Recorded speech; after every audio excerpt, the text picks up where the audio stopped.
Alright, we are live. Hello and welcome. I am Nosh, your GM, and joining me today are Rigel Kent, Gigerman, Ronky, Things, and FX Engineer. We are playing an adventure set in the exciting world of J.R.R. Tolkien's Middle-earth using the very adaptable GURPS rule set by Steve Jackson Games. Our VTT of choice is Fantasy Grounds. Today's adventure is adapted from Free League Publishing's The One Ring role-playing game, and we will also beg and borrow rules from the GURPS Dungeon Fantasy lineup. Credit goes to all creators of these works, including the Ring Bearer font by Pete Clausen. You can find this and past sessions on YouTube and as audio-only podcasts. Links are in the video description. If you enjoy our content, please like this video and subscribe to our Twitch and YouTube channels. Okay, jumping right in, I'm going to start with an opening image here. Do we need to reintroduce the characters? Just you wait. Okay, who has a good command of the English language, but in particular, pronouncing Tolkien's words? Not it. Not Tolkien's words. All right. Giger, do you feel brave? Brave. Giger never You feel learned to brave? read. Oh, dang. Everybody's There was a being time. shy about it. There No, I was was a reading time, ahead. long before the world was reshaped, and the seas claimed what was once stood proud. When the other lands lay beneath the stars, lands of wonder and sorrow, whose names now adrift like half-remembered songs through the halls of memory. Beleriand, Dorith, Gondolin, Nargothrond, and the shadow heights of... Oh, fuck me. Bengorodum. Where the Thangoridra. dread... Thanks. Where dread made its throne. In those elder days, the elves waged war against Morgoth, the dark power who coveted the radiant Silmarils. It was there that valor burned brightest and grief ran deepest. Beren and Baron and Uthane. Luthien. Oh, that's an L. Okay. It looked like a bracket. Beren and Luthien walked those woods and wilds, defying fate with love and courage. Thor, there's no N in that, came to Tuor. Gondolin beneath... Oh, Tuor. Okay, thanks. Beneath hidden peaks, and Turin stood through doom with a sword in hand and sorrow in his heart. Heroes rose and heroes fell. Battles raged, songs were sung, and the world trembled beneath the weight of destiny. And then the breaking came. The first age ended in fire and flood, and the lands of legend were swallowed by sea. All was drowned, so much was lost, but not everything. Some things endured. Thank you so much, and that was awesome, and we apologize to Tolkien fans everywhere for the pronunciation of those names, but points for trying, buddy, points for trying. You should have. I blame Tolkien. You should Not have plugged actual that points. into AI and used the movie guy voice. Oh, of course. True. there Of you course, go. Yeah, it would've you got- say it would've we should got use that wrong. AI. I love That AI. would go so badly. Beleriand, Doriath, Gondolin, Nargothrond, and Thangoridrim. Don't That's exactly worry, what I said. next time we're going to have it all in Quenya, so... Oh, good lord. All right. Speak English is bad English. So I want to start by having a reintroduction of Caledorn and Hori. If you two could just briefly reintroduce your characters Sure. for the listeners, the viewers, that would be awesome. I'll go first. Hi, I'm Rigel. I am playing Caledorn, son of Halabeth, a Dunedain ranger of the north. So he is tall, dark of hair, with gray eyes. He is still quite young, barely 64 years of age, and has been protecting Breland and the Shire for much of his life. I just got to throw your image up on the tabletop. There it is. He threw up. Blech. And now I've thrown up Hori. All right, I'm Ronky. I'm playing Hori, son of Nori. He was born in the Blue Mountains and is quite young for dwarves, I think, in the Middle Earth era. He's 62. I don't know I don't recall how long they live. That's funny. That means Caladorn is technically 2 years older than him. He is one of Durin's folk. Hori spent his life in Western Eredor, assisting in protection of dwarven emissaries, and interacted with the elves of Linden. He Okay. moved into Go the ahead. Shire and into Breland while moving cargo. And we left off with Caladorn and Hori and Cassandra and Hamlin having defeated some trolls in a hidden vale to the east of Bree. And we're going to just really wrap this up very quickly, but we're also going to move into introducing the other characters by way of a kind of a flowing narrative. But the first thing we're going to do is we're going to retcon a couple of things, because we never actually had Hori or Caladorn roll for shadow tests when they had their first encounter with wargs, when they encountered the trolls and experienced the sorcery of Nelly Longarms. And so I want both of them to make modified will rolls for the first test, which is when the wargs attacked them on their journey. So just do an open will roll with any modifiers for or against your will. And let's see if you pass your first shadow test. Does combat reflexes apply as if a fright check? I think it should. Good, because I just realized my will is hot garbage. It helped. Uh-oh. Ori, son of Nori, failed by 3 and has decided there's some retconning nope happening. Okay, so if you fail your shadow test, let's see, on a failure, you are going to get 1 shadow point from that encounter with the warg. And Caladorn, you succeed, so you By a don't lot, pick up a by a shadow lot. point. Okay, so now for the next one is... What's the bonus for combat reflexes? Is it 2? 2. Yeah, not enough. Okay, so 1 shadow point for Hori.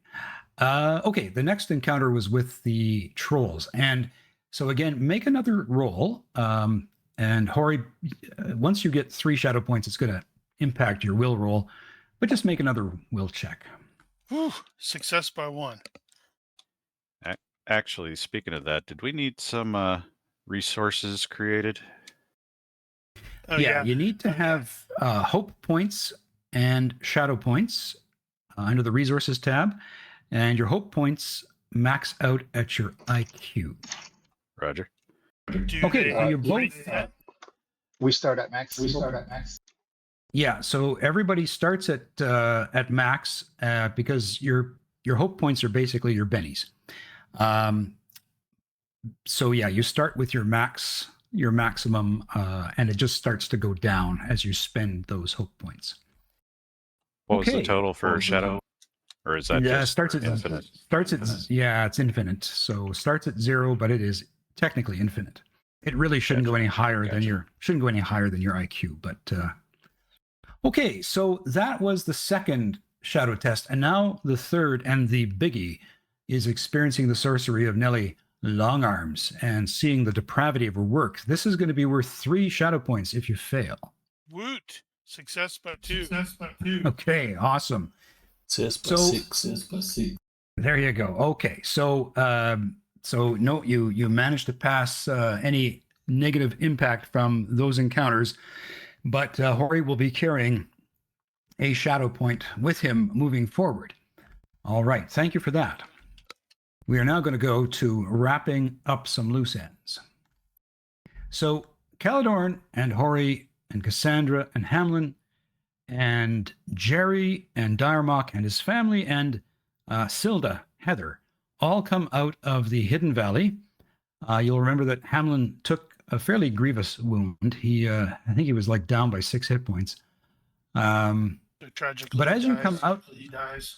well, as you come out of the hidden valley, you see this this ranger. If I can get her picture correctly. I'm trying to remember what all we were doing. I think the dwarf hired us, not this dwarf, but the other dwarf. And then we found out he was a lying sack of dog dew. We had to save. We offered to save his family or something like that. Is that the one? So yeah, so what happened is the dwarf Jari hired you.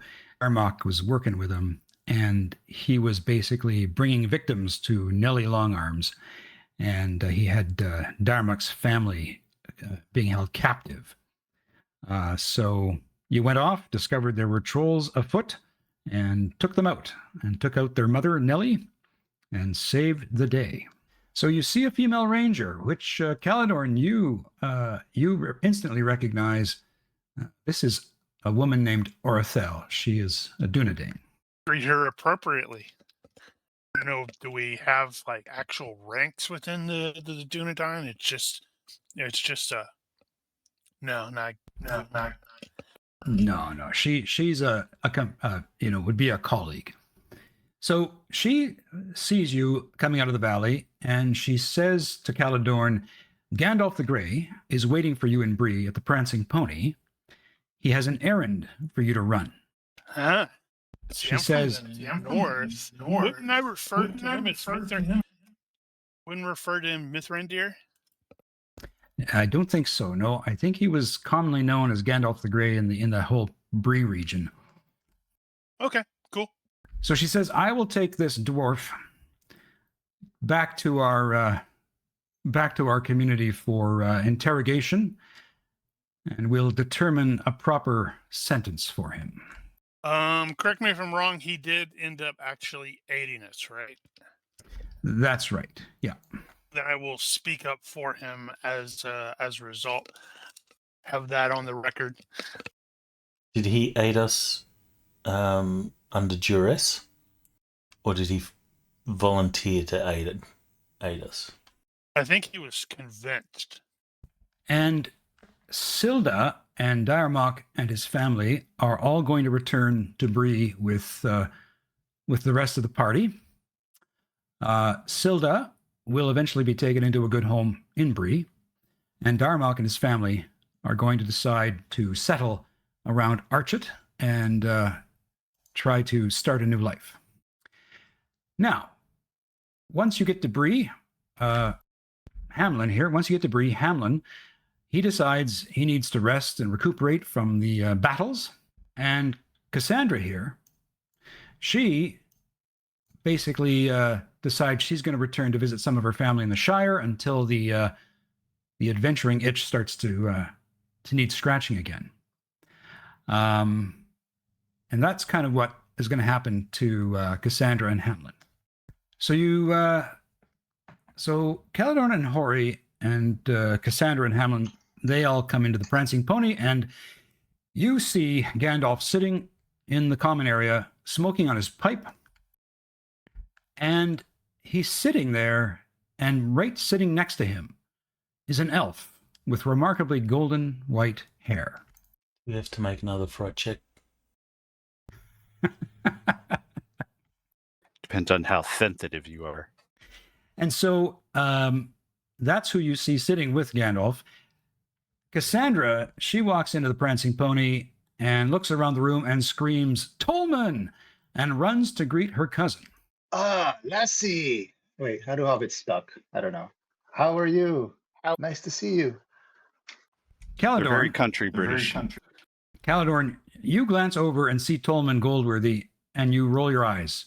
If Cassandra had been a handful in her youth, Tolman was doubly so. Bilbo was definitely a good influence on us. So Gandalf waves you over, Caladorn, and introduces you to, now am I saying this right, Giger Gwaidon? Gwaidon. Gwaidon. So he introduces you to Gwaidon.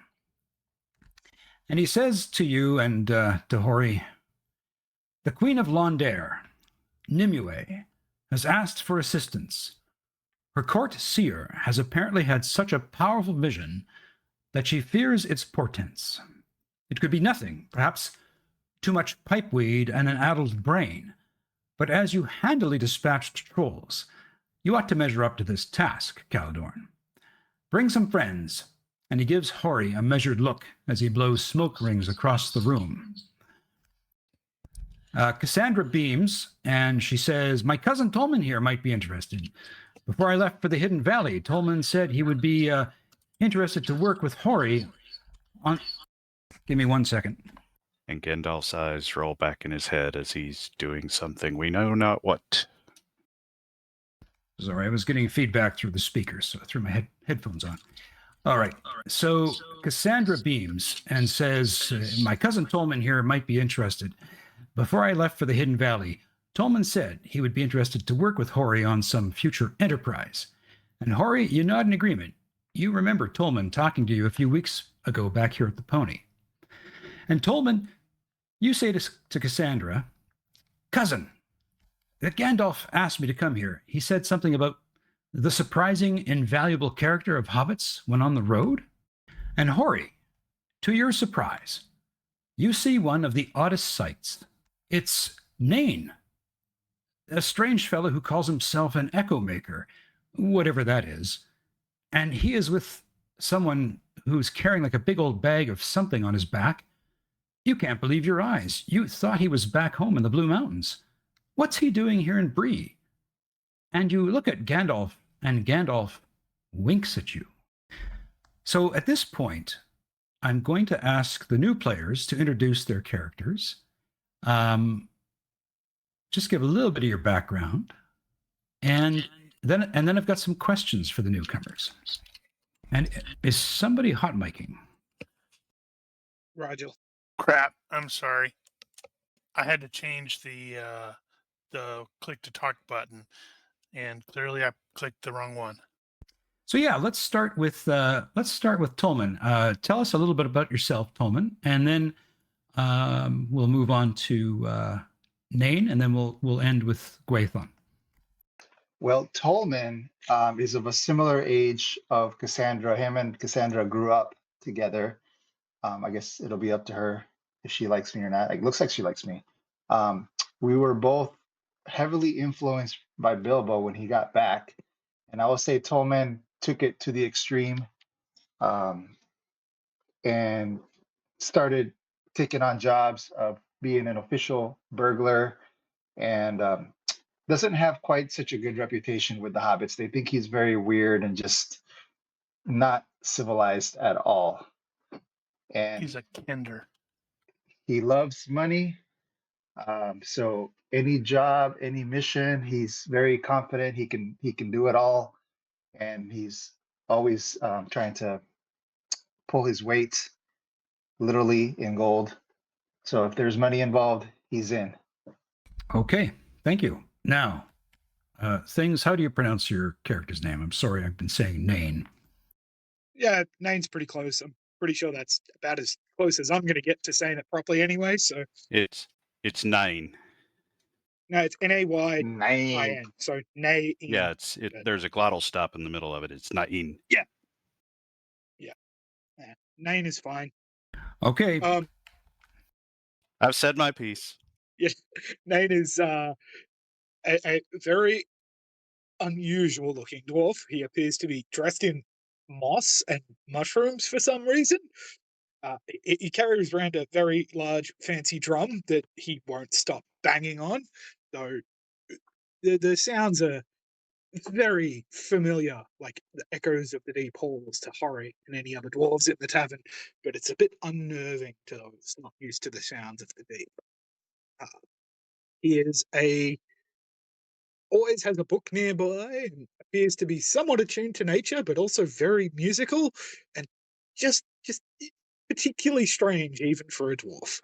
Weird. Okay, thank you. And last but not least is Gwaithon. Gwaithon, son of Galion. Galion being the elf that got drunk and let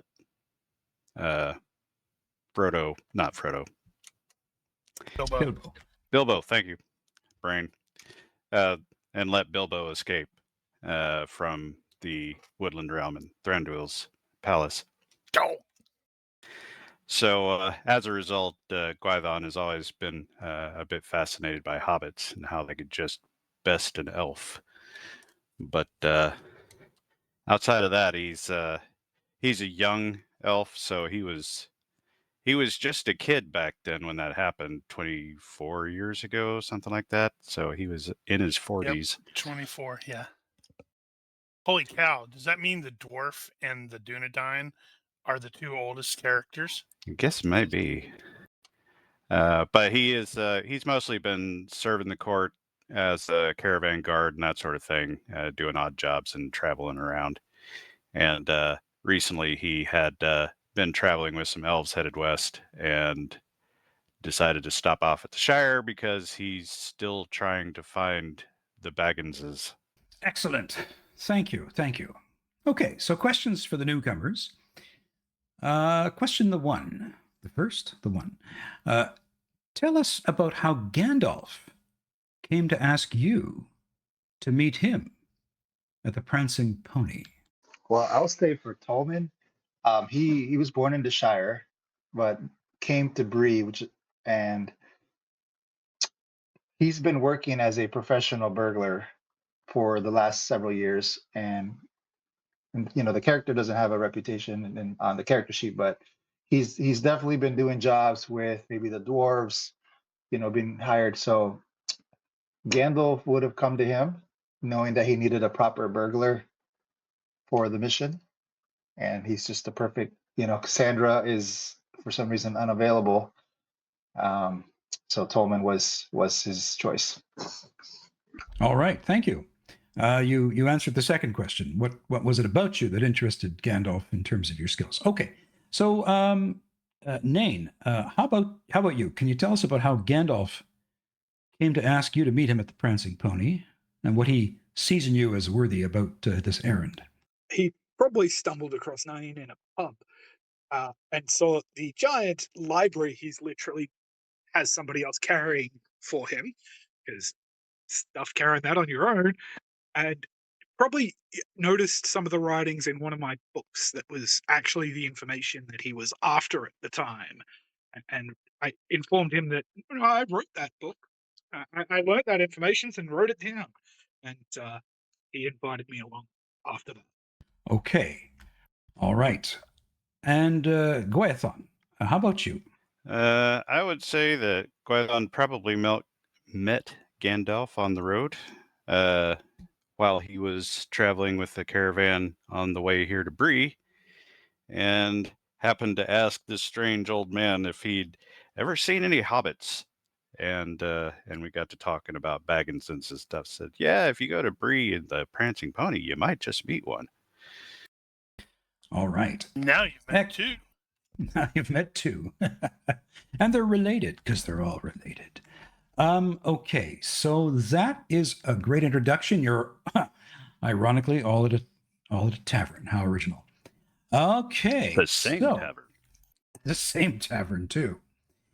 Okay, so finally the last bit of retcon here is Caladorn and Hori, if you did spend any of your hope points, just restore your hope points, because between here and getting to Londair, you'll have restored all those hope points all the same. So you might as well just restore them. That's good, because I was apparently down to 5. So the maximum is your IQ? Your IQ, yeah. Okay, for some reason I have a maximum being 13 when my IQ is only 11. Is there any bonuses? Interesting. Is your will 13? No, will is 12.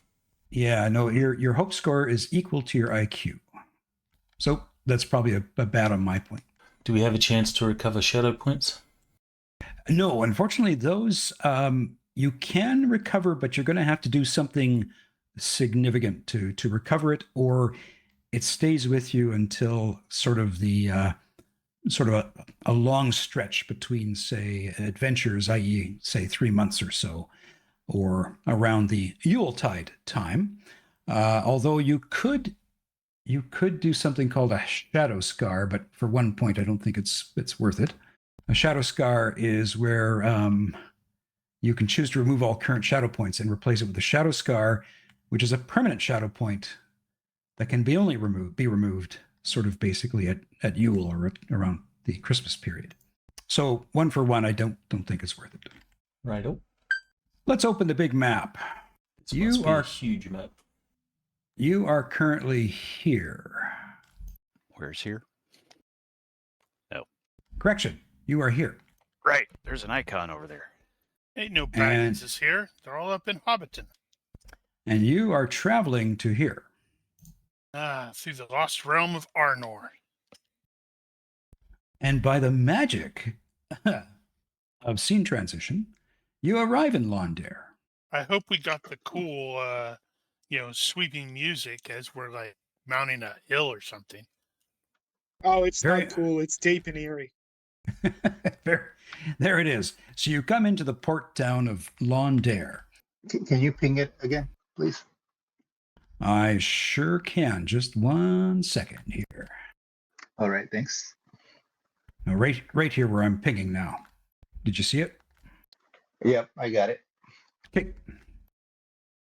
All right. So Londair is a small fishing village at the mouth of the Grey Flood, built atop the ruins of an ancient town that was already old when the kingdoms of the north were young.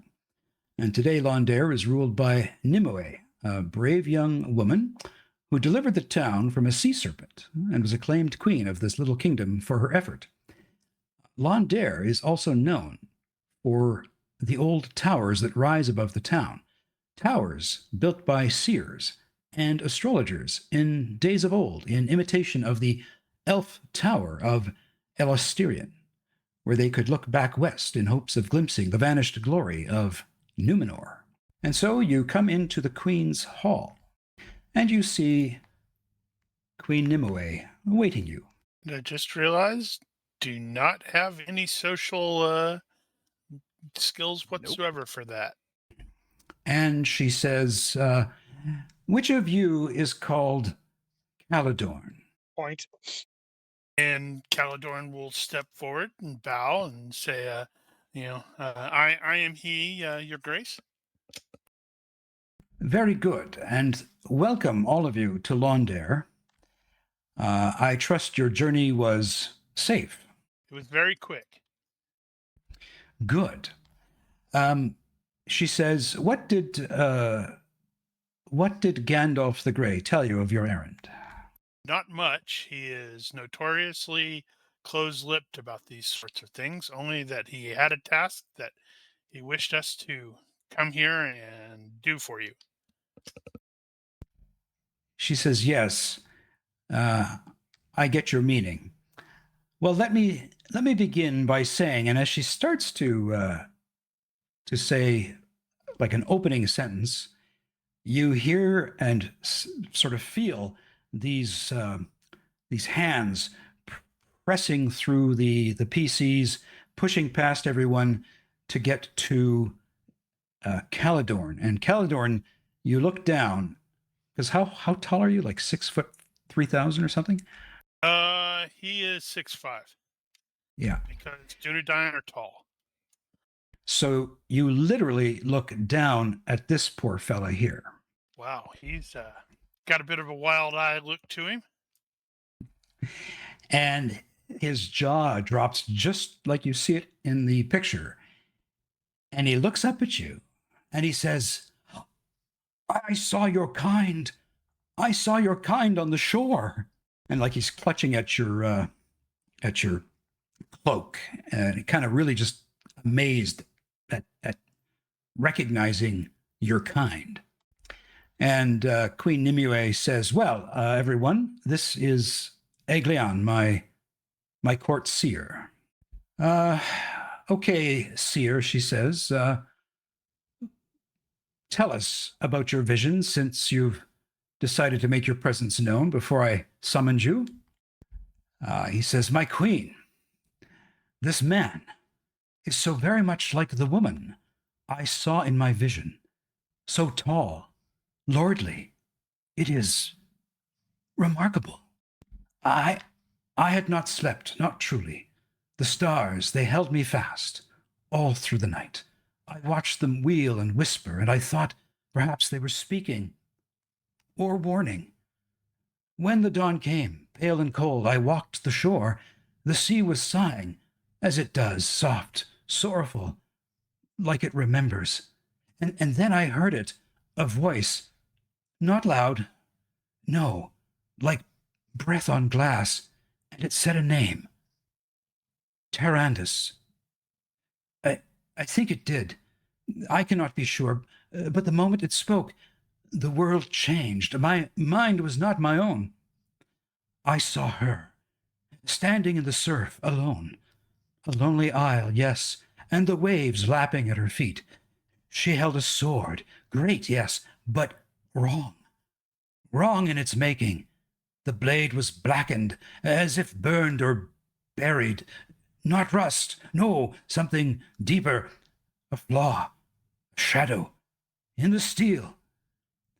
Behind her rose ruins, towers, broken and ancient, like the stargazer's watch. I know them. I know that shape. And then the wind turned. Shadows came fast and full, like a storm with no rain. They swallowed the vision whole. I do not know what it means, but it means something. It must.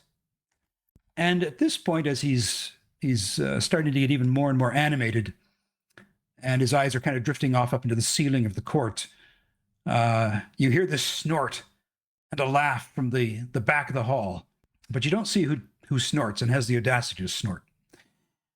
And Aeglion continues. Thrice now, thrice it has come to me. Not vision, no. Not like the others. A dream, yes, but the same dream again and again. I do not know if it is memory or omen. It waits for me in sleep, like a trap. There is a hill, a great black thing, not stone, not earth, something older. It rises before me, vast and silent, like a wave about to break. I cannot move. I cannot breathe. And around it, oh, around it they came. Spirits, howling, not voices, no screams.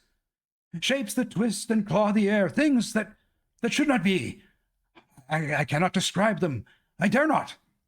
Each time I see them, I awake with the cry still in my throat, my heart, hammering like it means to flee my chest. It is not just fear, it is warning. I feel it, I know it. The hill is coming. And at this point, he just kind of stares off down at the floor, and his breathing's really, really labored. Okay. And I thought I ate a lot of mushrooms. I have a point in History Dunedain. Can I make a test on that to see if I actually recognize the name he threw out? Yeah, just 1 second.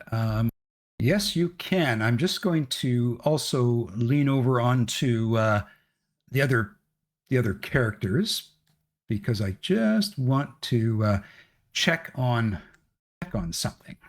So if you could you could either do a history roll, yes, if it's Dunedain. If you've got history Eriador, make it at -2, but go for it. Yeah, I've just got a point in History Dunedain. I think I picked that up last time, and it's not particularly great. I've only got it at a 9, but big fat no. Okay. So Anybody else want to try making a roll against a history or History Or Dwarven, maybe? Or just intelligence? well, let's say if you've got history Dwarven, let's push that from like to a -3. Okay. Wow. I get wrong information. Got it part-time. All right. So let's see. Yes, I have definitely heard of this. That name, Yes, he was go an ahead. old elf. He was an old elf from Mirkwood, and he did some noble feats. And last I heard, he was killed and went back to wherever the elves go when they die. So I think we need to travel to the elven lands. So well, I'll just correct it because he mentioned that it was a. I believe it was a her. He said it was a her. So you'd be saying Tyrannus, yes, that elf. Oh, no. He now thinks it's him. That's Oh how man, wrong it okay. is. Okay. Oh my gosh. Does Gwaithan have anything that Gwaithan could try to correct that with? Nope. Very confidently wrong. He knows how to kill things. That's not a male elf name. It's a female's name. No, I'm sure. I've heard stories. He was made fun of. He was made fun of because of his girly name. Like all elves and their girly names. Well, if anybody wants to try a default history roll, go for it. There's just that odd chance one of you might actually get this right. I think it GM defaults- saying, please save the game. It's everything hint. No, it doesn't. But yeah, if you want to try default at IQ -6, go for it. Tallman wants to do something else. Failure by 5. What did Tallman want to do?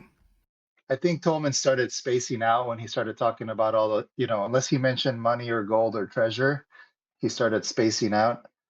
And He was very wealthy. And he was just kind of looking around if there was anything interesting nearby that he can add to his collection. Okay. There are probably many interesting things here. Are you wishing to resist some disadvantage? Not yet. He wants, if there's anything like within a move action, while everybody's distracted listening to the seer, he might just, walk on over and pick it up Okay. Great. and examine it. One of those. Now, you got to remember, in this game, if you do evil deeds, you're going to get punished. Just saying. Not to say don't go for it. Just understand it doesn't play in your favor. And that's cool. Okay. So one note on that. First note is he's got a racial disadvantage that I don't really quite like, but is a racial disadvantage, which is kleptomania. But also he doesn't think of it as an evil deed. He's just like, hey, look at this. Somebody left it here. Let me pick it up. Yeah. It's not like it's going to sink you. And remember, you guys can tweak these characters. This is just like a session. If you want to change that racial disad, and you want something a little more to your liking, well, why not? Okay, in that case, then let's disregard, because I don't want to play that kind of a character. Yeah. Well, I can Still change or that. possibly be a good replacement. if it's a racial disadvantage, then it's probably more like hobbits don't really understand property rights. There's a lot of sharing and stuff like that in the community. Yeah, I think again, like, hey, it's a template, right? So does every hobbit need to be a klepto? I really don't think so. So if you really want to tweak that, go ahead. I don't think you need to be too beholden to it. Okay, then disregard what I said. He will still look around to see because he's interested in that kind of stuff, but he's not going to try to steal it. Okay. So you hear that laughter again, but before we move on, does anyone want to say anything to Eglin, or how are you kind of reacting to what the seer has just said? I think Something is twinging about like his visions. He's particularly said these ones are different, like dreams. I want to know what his normal visions are like, so I can piece together what like the source of the vision. So he says, I have no idea what these visions mean, or even why they came to me. He says, But your I know normal or- visions, what are they like? He says they're never this intense. They tend to be more visions about the local area, about the sea, about fishing, sailing, the history of this immediate area. He says this is so different in its depth and its darkness. He believes that a foresight had come upon him, but he has no idea what it really, what it portends. Sounds ominous.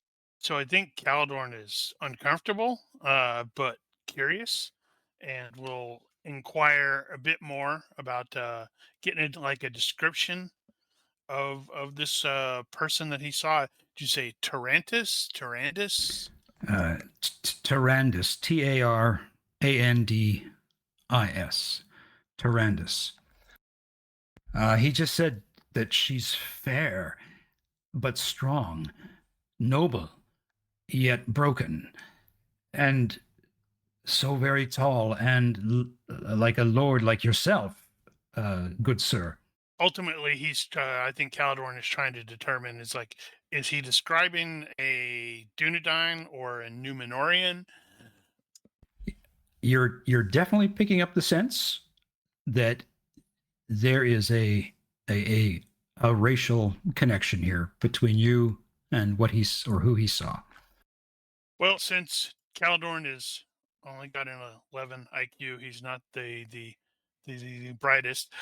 He will probably muse aloud that this woman could have been a descendant of Numenor, because we Dunedain are descended from such. Well, he said it looks just like you, so that would make sense. Do you have a sister? Hori and Gwaithon, let's hear from you. Well, Hori takes that as being a rather ominous and, terrible foretelling. So he's probably a little bit freaked out. I suppose Gwaithon is a bit distracted by sort of watching the hobbit out of the corner of his eye and wondering if he's thinking about stealing that over there. Poor Bilbo got a bum rap, didn't he? He sure set the tone. Okay. Although I don't think Sam was ever had that inclination. If I remember Sam correctly. hasn't been born yet. I know, but you know what I mean. That Frodo hasn't been born yet. Those two, they would not have those kleptoistic. Kleptoistic? Anyway. Honestly, Well, Bilbo one of didn't them either. is stupidly rich, and the other one's humble as hell. So Right. Okay, so that's kind of all he can give you, Nain, is that it's something that he has never experienced before on such a level of sort of foreboding, and it's so powerful, and he's equating it to foresight, but he just has no idea what it actually, what the implication is, and it's been haunting him. But do these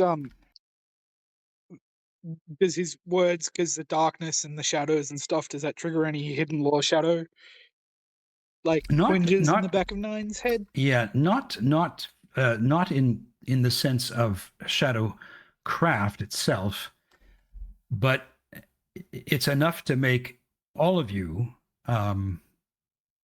get that sinking feeling in your bones, because the reality is there's old tales, right, about Eriador's history, and the fact that Gandalf, the fact that Gandalf sent you here, it's the same number.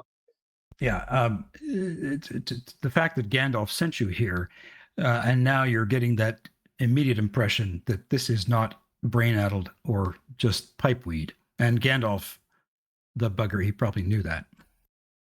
So yes, you were rolling shadow lore, correct? Yes. Yeah.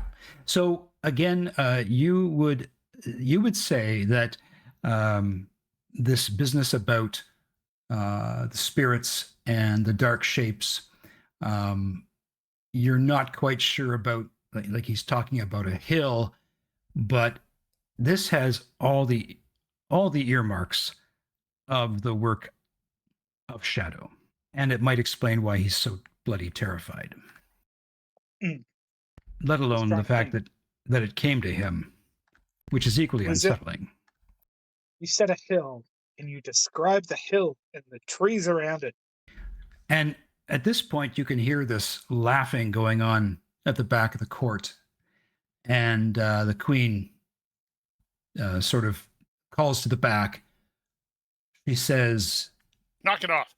Ygre, is that you? And the people kind of part. And you see this fella smoking a pipe at the back of the room. Yep, he's got a rough sailor look to him, doesn't he? That's it. So he walks forward, and he's got, you can tell he's got his sea legs, so he's probably more comfortable on a boat. He says, my name is Ygre. I've spent most of my life on the water, and I've seen more of the Western Sea than most would dare.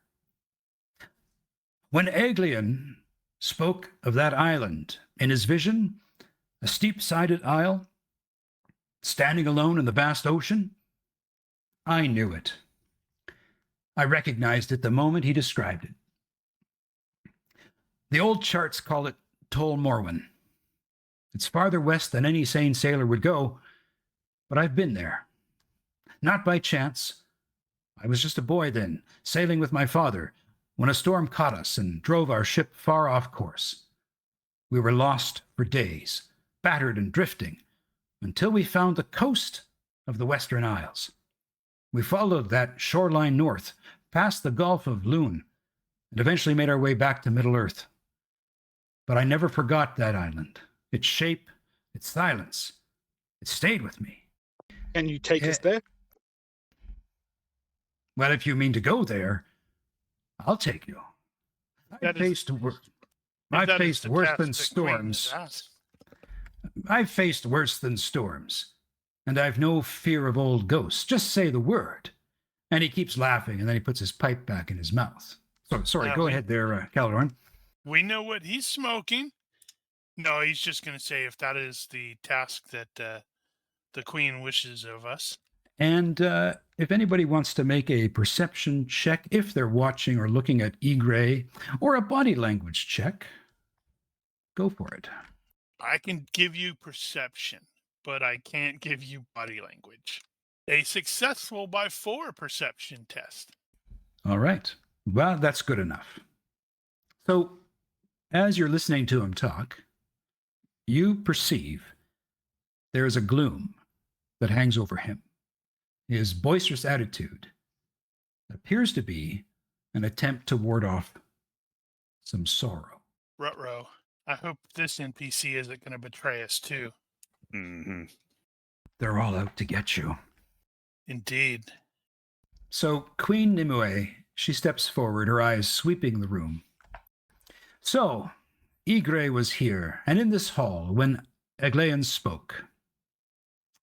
And she pauses, thoughtfully, and she says, I do not believe in coincidence, not of that kind. The powers that shape our world do not always roar. They whisper, they weave, and only the wise can tell when chance is not chance at all. And she turns to all of you, and she says, Gandalf was right. You must go to this isle. Whatever Aeglian saw, whatever stirs beneath the surface, is not to be ignored. I ask you to treat his visions not as dreams, but as warnings. And then she gestures to Ygre, and Ygre will take you. His ship may smell of fish and salt, but he knows the sea better than any man alive.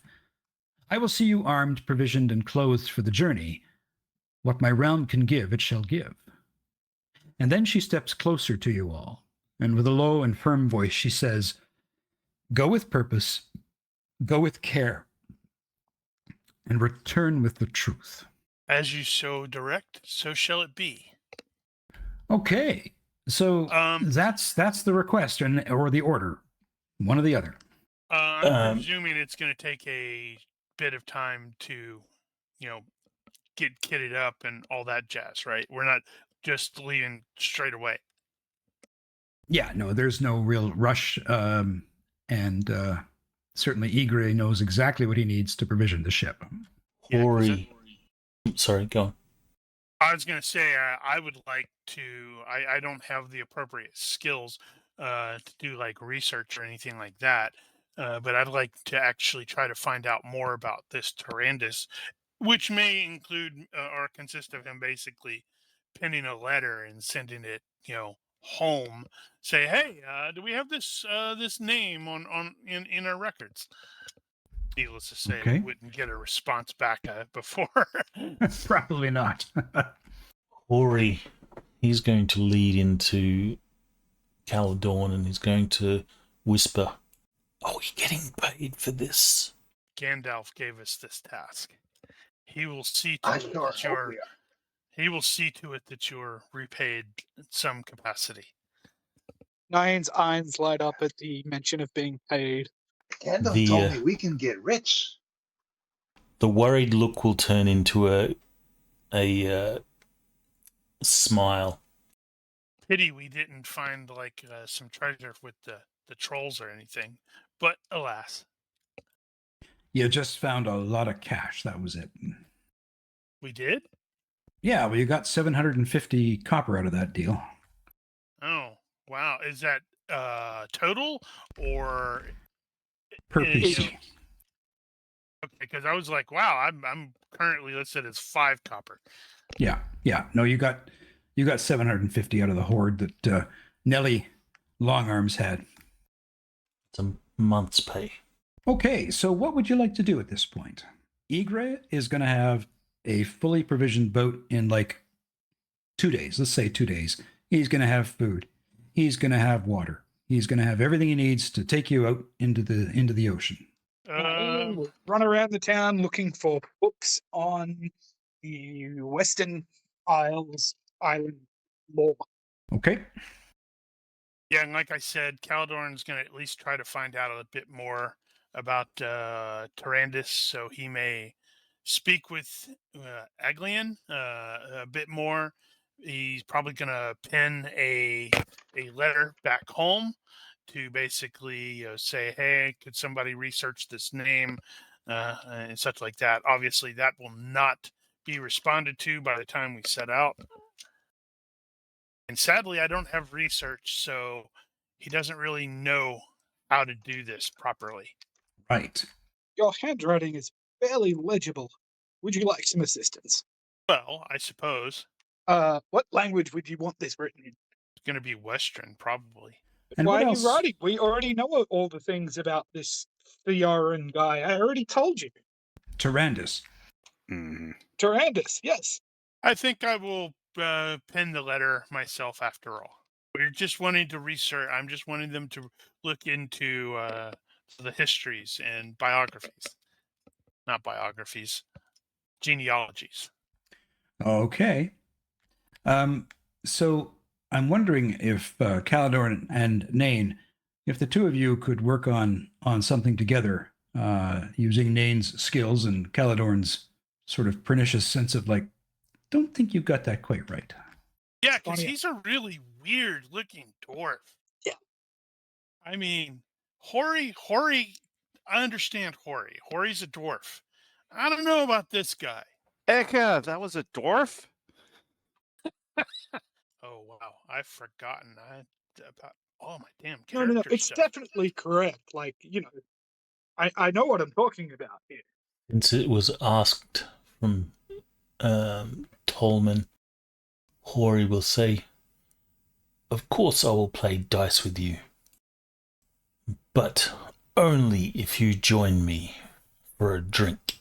I want Tolman to drink you under the table just because it'd Oh, be no. hysterical. And Hori Awesome. would never, ever, ever live it down. Okay, so Nain, what do you specifically? What are you trying to look for? What do you want to know more about? He's looking for information about the Isles and specifically if there's anything written down like, in the old Okay. sages' towers in the basements about this strange set of the mountain on the hill on the island that we're going to. Okay. So I'm just going to assist in clarifying. He had a vision about an island. He had a second vision about a hill. Two different places, or at least two different visions. Okay, yeah. And he knew of one of those places, right? He had visions about two of them, or the both. It was Ygre who had actually been to the islands. Yeah, so I'll look for old texts about the islands in that general direction. Okay. So we're going to make this real simple. Give me a history roll for Eriador, but I'm going to give you a +1 on this puppy because you're taking some time to do some research. Oh my God! Oh my God! I'm having. Wait, well, that's not right. That's not right. Look at that 0-2. Yeah, I think It's a normal failure. Something's wrong with my things. Okay. It's still a fail. Okay, it's still a fail, but there's just It's not a something. critical fail. All right. Interesting. It must be how you've got something tweaked in your. Yeah, I worked it out. I fixed it. Okay. Regardless, all I'm picking up here is that you've failed your history rolls. Yep. Okay. All right.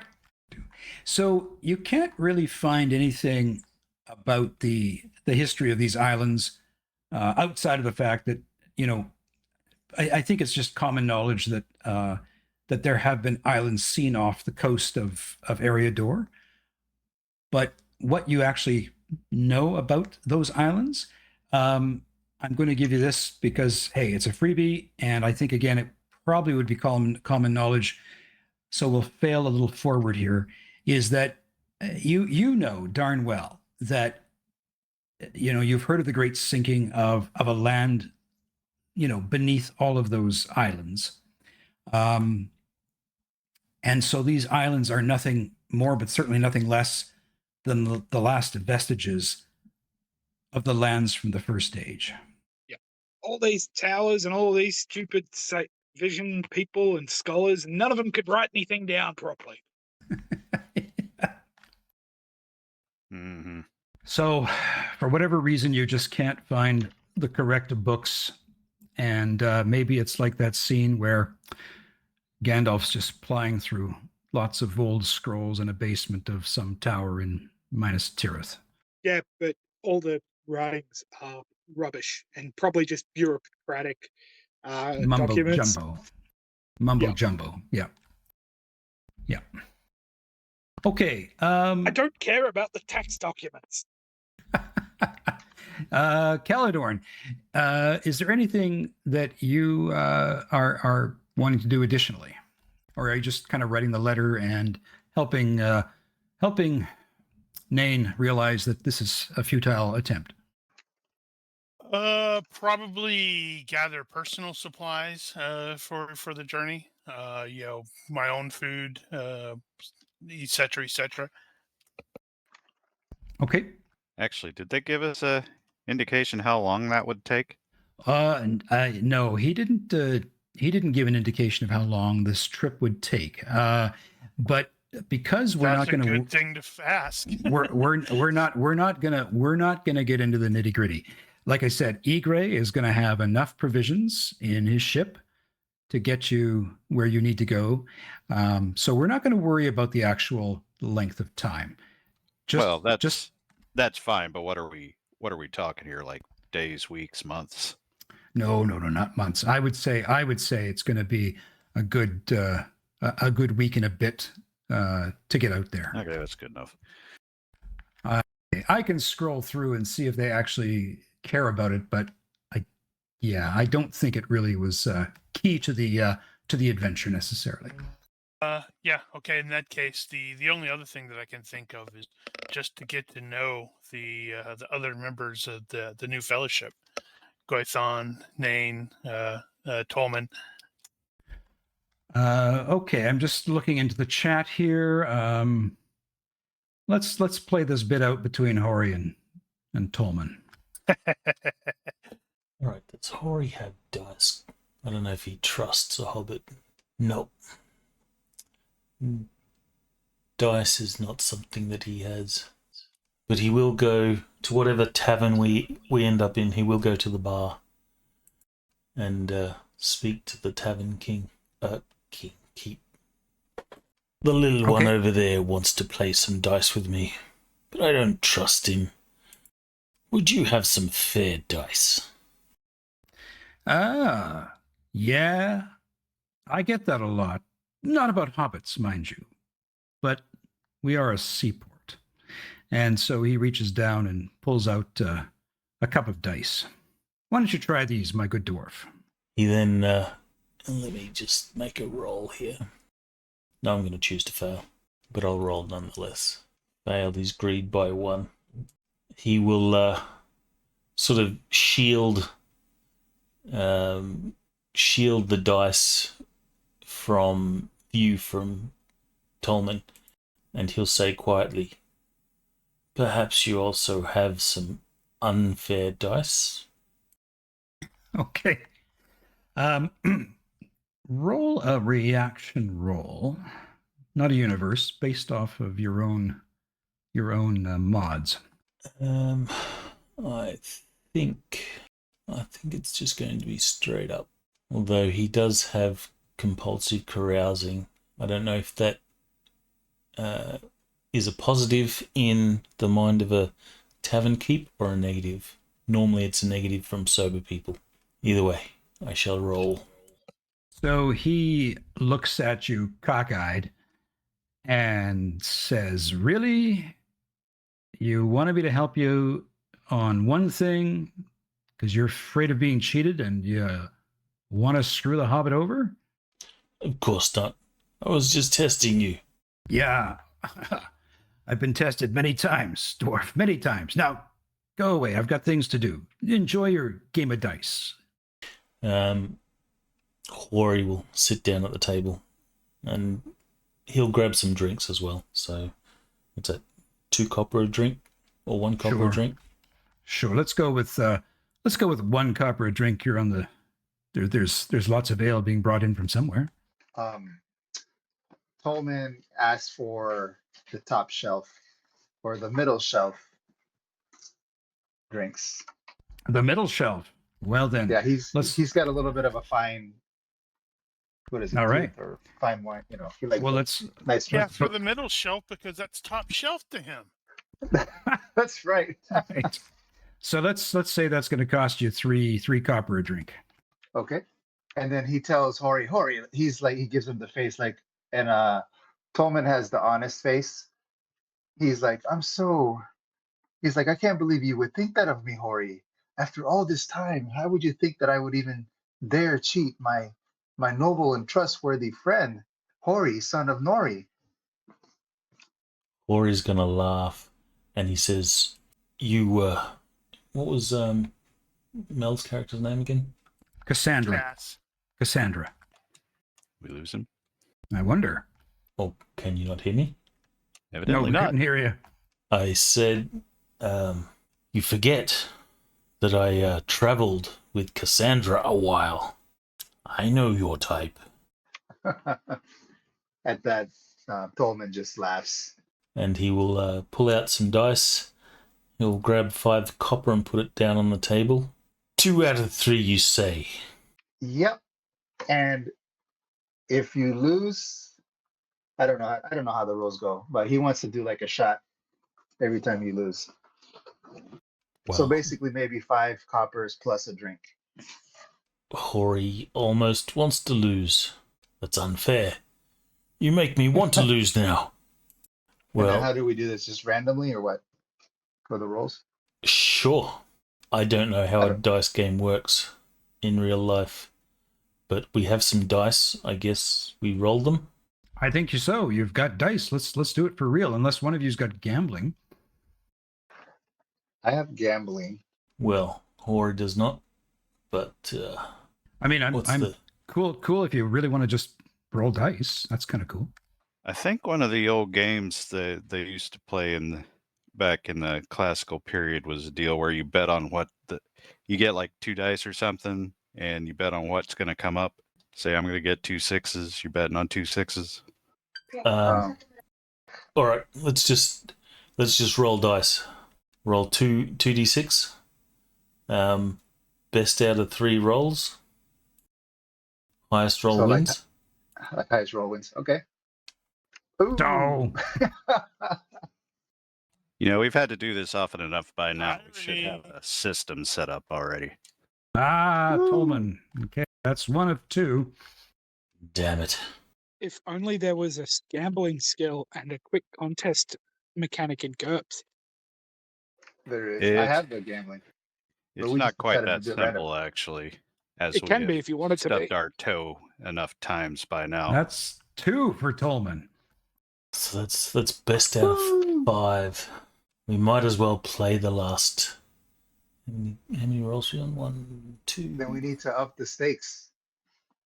So you want to go instead of 2 out of 3, 3 best out of 5?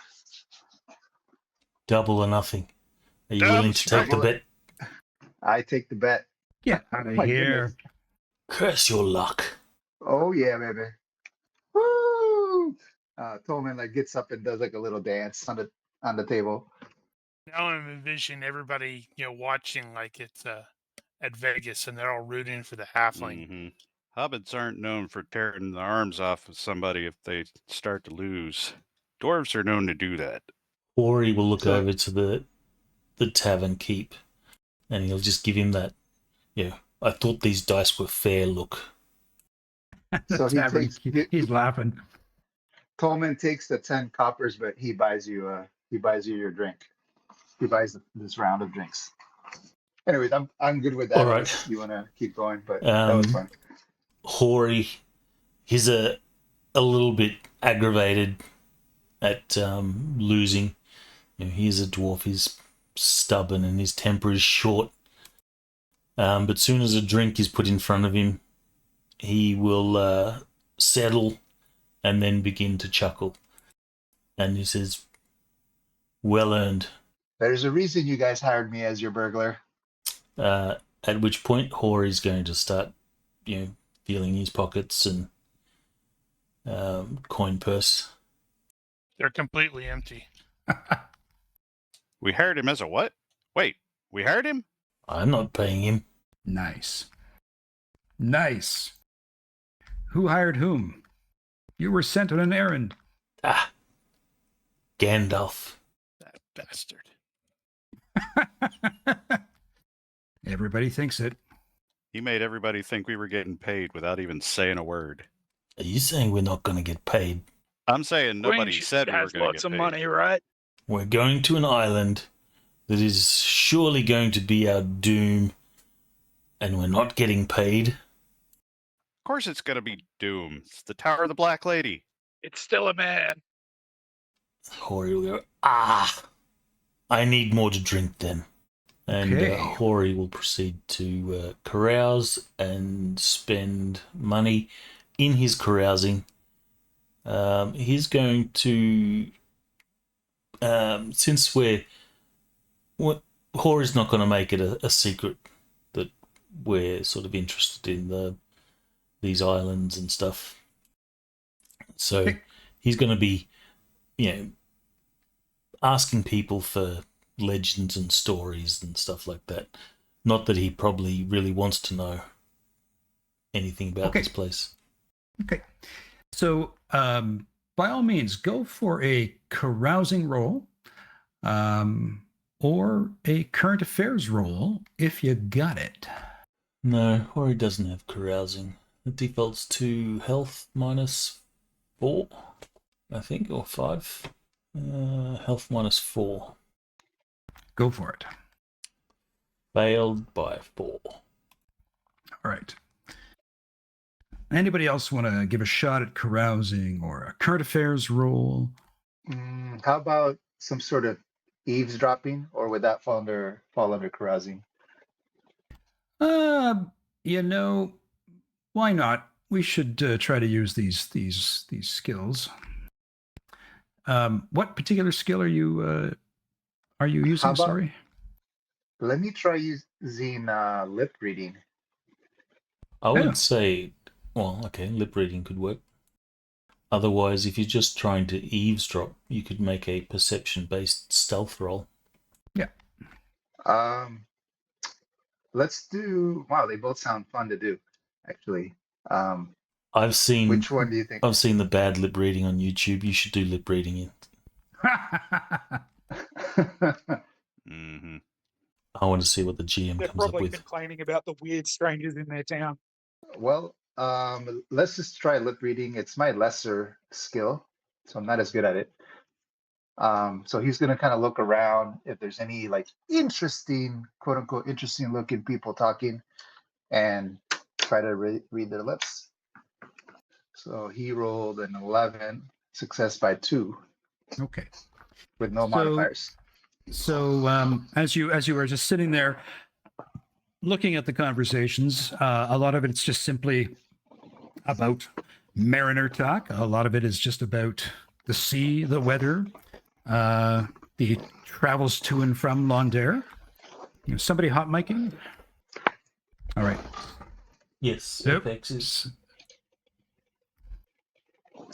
Oh, I All right. think I gotta change my push to talk key because it keeps asking me if I want to make it like a default or something, like Oh. put like a sticky key. Yeah. So you hear a lot. You can just see people are just talking about work. They're talking about the sea. They're talking about the weather, and winds, etc., etc.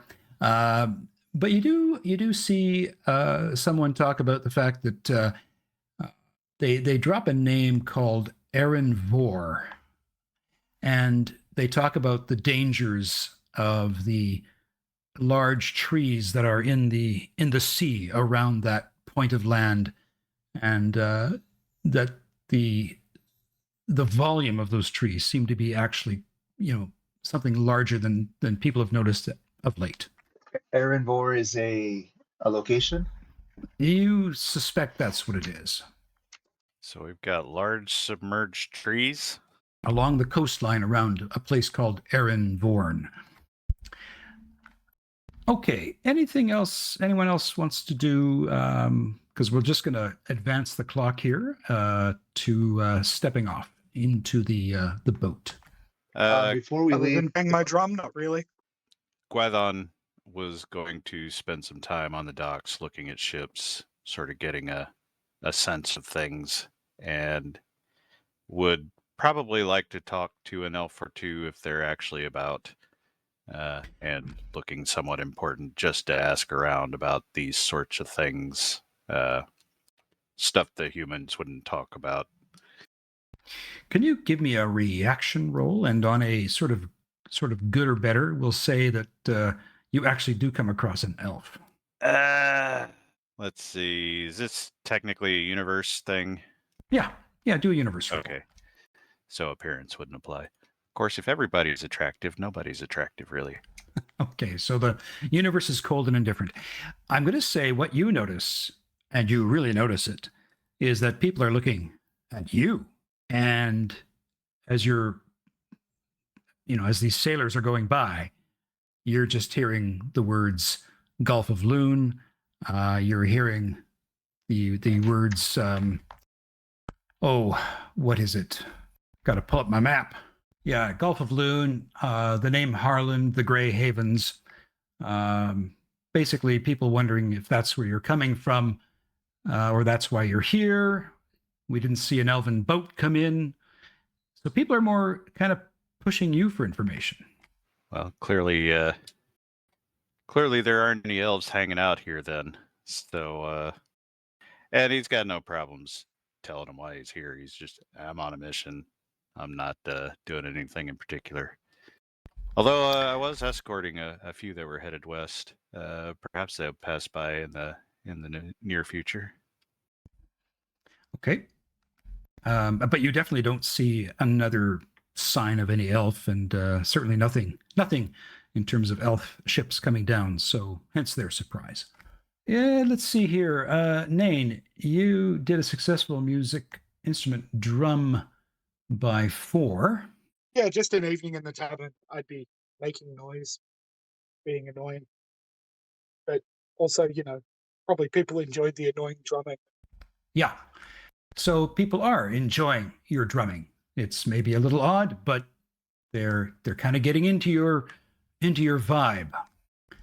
The only thing you'd want out of it is some free drinks, because, dwarf. You're going to let's see, you made your success by 2. So you know what? You're going to get I'm going to say they give you you end up getting like 12 copper pieces flipped onto your table, and somebody actually does bring you a drink. He spends them all on beer. And it looks like Tolman's going to come up to you and kind of tug at your shoulder, and he wants to ask you if you've ever heard of a place called Aaron Vor. At least that's how he's hearing it, because he was lip reading. Aaron Vor. Hidden lore or history? I would say history, and I would give that a minus. I'd give that a +1, because you know what? I'm going to say that you did spend some time there researching stuff. Maybe you came across like a map or something in the towers. I have the most amazing dice today. We call that you have Mel's dice. Mm-hmm. Terrible. Sounds like some elven rubbish. This is Tolkien. Everything sounds elvish. And rubbish. Okay, well, so it goes. Yeah, you're scratching your head like Aaron Vor. Yeah, not entirely sure. For a guy with 1 million skills and 14 IQ, I'm doing so well as the lore master of the group. This is awesome. This is awesome. Maybe it's all of some of your disads just kind of latently kicking in. It's he's not a social person and just believes everything people tell him. So that must be it. Okay, so the next day comes, and you meet Egray down at the docks, and he's standing there by his fishing vessel, and it's called the Sea Wing, or just Sea Wing. And he says, "This is Sea Wing. She's not the largest vessel in Launder, but she's swift, sturdy, and well kept. One of the finest you'll find in the harbor. I've sailed her for years, and she's never failed me. She's provisioned for long voyages and handles the sea with grace. I've visited the Grey Havens a few times over the years. Can't say I ever trained after Kurdan, but I actually watched him work one time. There's a quiet wisdom in the way he shapes a hull, and I've tried to carry a little of that into my own craft. So as for the journey ahead, I won't pretend to be one of those old Numenorian navigators who could read the stars like a map, but my way is simpler. We're going to follow the coast north, retracing the path I took as a boy when my father and I returned from the Lost Isle. To go back again, having once been there in reverse, you might say.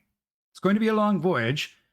I can manage the Sea Wing on my own, but there's always work to be done. Sails to trim, lines to tie, watches to keep. So if you're not going to be too put out, I'm definitely going to be putting you to some work." You are the master on this voyage, sir. I do not have any skills whatsoever with seacraft. Nope. Hori will look at the Sea Wing and then look up the docks both directions to see if it is actually a well-kept ship compared to all the others. Okay. So I just want you to make an IQ check at +3. I wonder what the weather's going to be like. That was one I should have had. A pretty good Success idea by what 2. the weather's going to be like. Okay. So Hori, I don't know how much Hori knows about sailing vessels in general, but Nothing. just eyeing up the Sea Wing, it is like pristine. So if you were to say, if I could compare this to a dwarven made item compared to everything else I see around me, this thing looks good, solid, clean, like the ropes aren't frayed on the lines. The deck is clean. It looks like a tidy ship. Cool. Because I was dreading that this was going to be the fastest hunk of junk in the galaxy. Mm-hmm. And Caladorn, with your role, you know that there are fair winds blowing right this moment. In fact, fair winds that are going to be going in your favor as you step away from the docks. Well, he is not going to pretend that he knows more. Okay. So with that, Egre, Being on water's unnatural for a dwarf. Egre invites everyone to come on board and tells you to just sit down on the deck so that you're not risking falling out of the vessel as he departs from the docks. Nain will tie himself to the central mast. Awesome. Well, I'd rather be put to work than just sit around. Is there anything that you could have me do? Perhaps Oh, I there can learn is. how to sail. This There would is be Master useful. Dwarf. There is Master Dwarf, and there is Caladorn. And I think that I could use anyone who's got a little seamanship, if any of you spent any time at sea. Not a bit. This Very well. is the first time I've been on a boat of this size. Oh, my goodness. Well, then you all have much Why to does learn. it move when I step on it? Ah, yes. Well, you'll get used to that. You'll get used to the waves in time. Tolman doesn't have any time at sea, but the captain looking at him can see that he's got perfect balance and he's like, looks like he was born at sea. It's like a... Didn't hobbits have a problem with boats? Yeah, they didn't want to mess Depends. around with them, that's for sure. It depends on the family. Oh, is that a clan-based thing? It is. I want to say the Tooks are considered weird because no, it's Brandy Bucks. Yeah, there was somebody that was weird because they liked boats, and I thought Did you have Smeagol us was one roll? of them. Though I Did you must have us say, roll this for like use of seasickness? trees to move on water is much better than trees growing in the sky. No, we didn't have any rolls for seasickness. He had just departed, and he is following the coastline. So he's not going out into the open ocean. He's just following the coastline north. Okay, so you start to head north, and at this point, we're going to shift over to some rolls. And so the first thing that Egre says is, he kind of eyes Gwaithon, perhaps instinctually, and he says, who amongst you might have the best eye? Best what, sorry? Eye for seeing things. That What would do be the your dwarf elf guy eyes to the see? mast staring at books. So everyone turns to the elf. I see perfectly well, and I don't know anyone else who can or cannot. So, sure. Do you need me to see something? I just want you to keep your eye out. Look for things in the water, perhaps things on the horizon. Ah, It's been known that there are pirates about. Not very frequent, but you never know. caravan guard it is. Okay, so we'll give you the role of lookout. He says, who here is comfortable with managing lines? The various rigging of the ship. That's the ropes you see going up to the mast and such. I'm strong if that helps. Ah, Yeah, I don't have a skill for that. I don't have knot tying or anything like that. okay. Dwarves have a low center of gravity. That's good. But I am willing to learn. Which of you might be the smarter of the two? We are both at 11. All right. He says, well, if I had a smart person who knew their way about about these ropes. I could use a good bosun. I have a IQ of 13 and knot tying of 15, if that helps at all. I think you should be the bosun then. But he's smart, just not wise. Okay. What about Nain? What would you like to do? Do you want to be a deckhand along with Hori? The dwarves will be deckhands.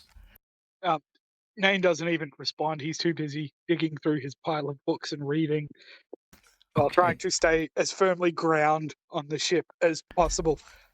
I think Not we never comfortable on actually a ship. introduced your little ally, did we?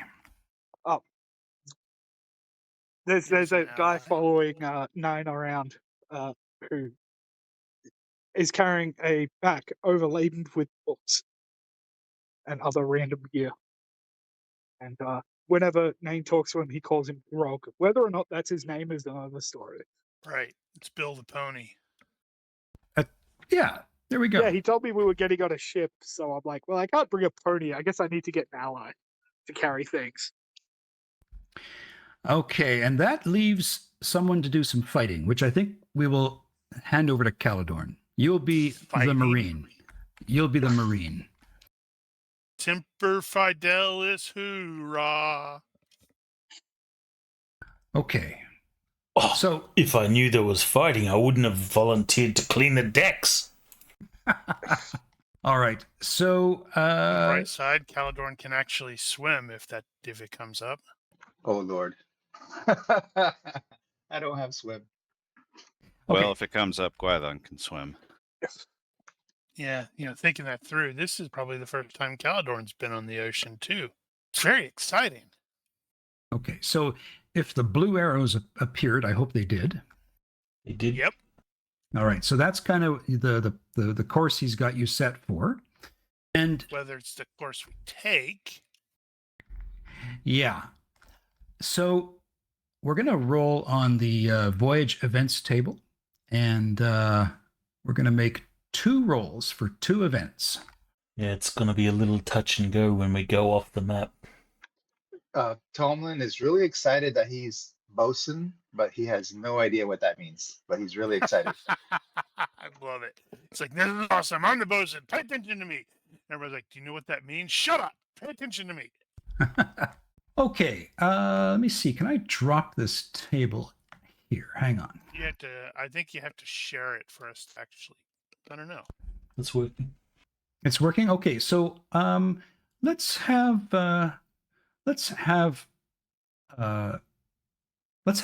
Gwython make 2 rolls off the voyage events table, please. And You take can Gotta roll make well. 2 rolls. Yeah, you're going to make 2 rolls, and you're going to take the better of the 2 results, and let's just see what you come up with. 2 rolls. Or sorry, Define you're better. gonna. Sorry, yes. Yeah, you're going to take the better. Well, we can't get much better than that, but go for a second one. Whoa, okay. Joyful sight. Let's see. What does the note say about joyful sight? Dolphins frolicking. Oh, another ship or Sure. a glorious sunset or sunrise. Maybe elven ships sailing west forever. Okay, so now we're going to roll against the event target table. I'm going to drag that in the box. Now, Gwython, can you roll and see who gets to make a skill check on this opportunity here? Just roll that event okay, target gotcha. table. Just the one. Yep. Hey, it's yourself. Well, that seems appropriate. There you go. So what you're going to do is you're going to roll against perception, and on a success, all PCs restore one hope point. But they're not. They're not. Wow. They're at max right now, aren't they? Not for Hori. Or no, it was Max. Sorry, I'm sorry. So, well, there it is. You have a joyful sight. You were all at max, but anyway, if one of you had been down, you would have regained that point. So anyway, it's a glorious first day. You couldn't have asked for a better day for traveling. What was the glorious sight there, Gwython? Yeah, what did you see, Gwython? It was the very ship of the elves that I was escorting earlier. There they go. And they're breakdancing on the deck. It's super weird.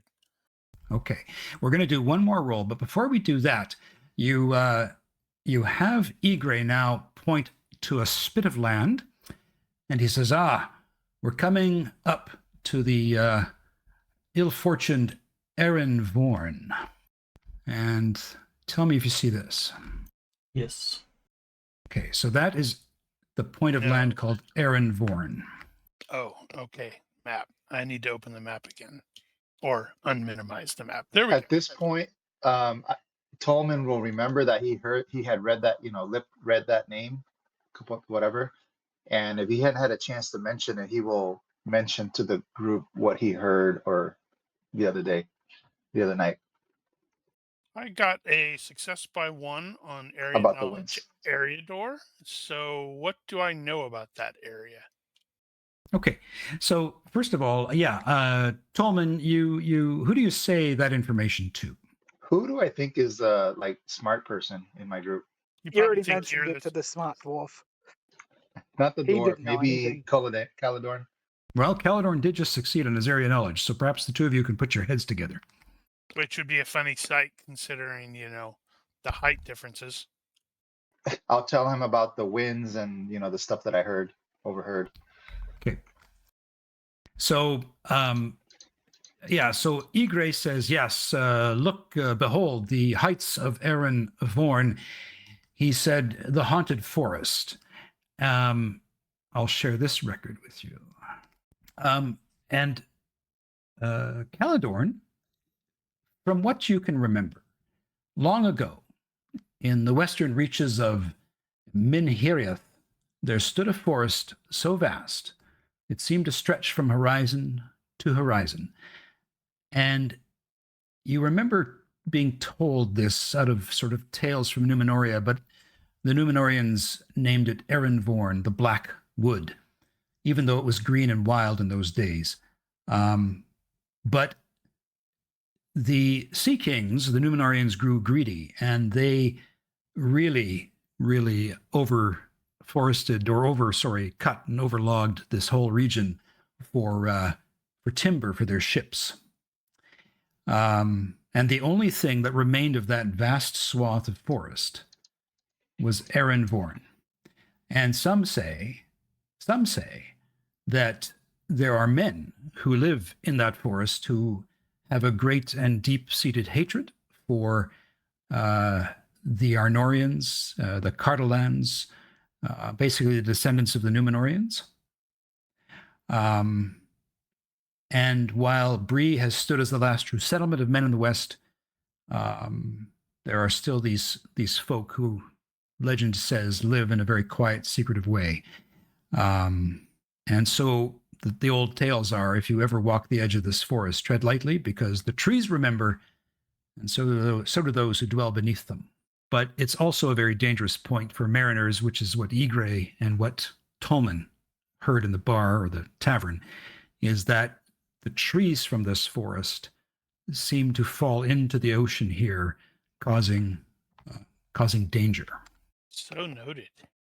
Let's have one more roll on the voyage events table, and let's have a different player roll. Let's have Caladorn roll, and you're going to make 2 die roll on this. Oh, a joyful sight again. All right. Well, buddy, you get to decide what is the joyful sight you see as you pass along the coastline. You're now kind of north of Erin Vorn, and what do you see?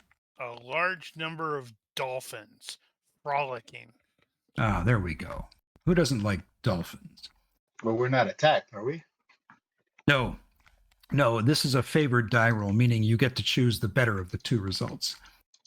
Monsters, they're attacking us. Watch out. Well, they are dolphins after all. Does anybody have geography at all?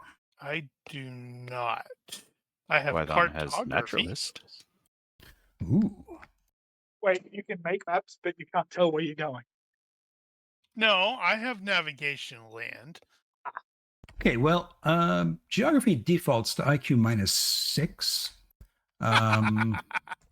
Yeah. Yeah, I didn't think so. Okay. I'm going to share this image because this is what you see from the sea wing as you go along the northern coastline.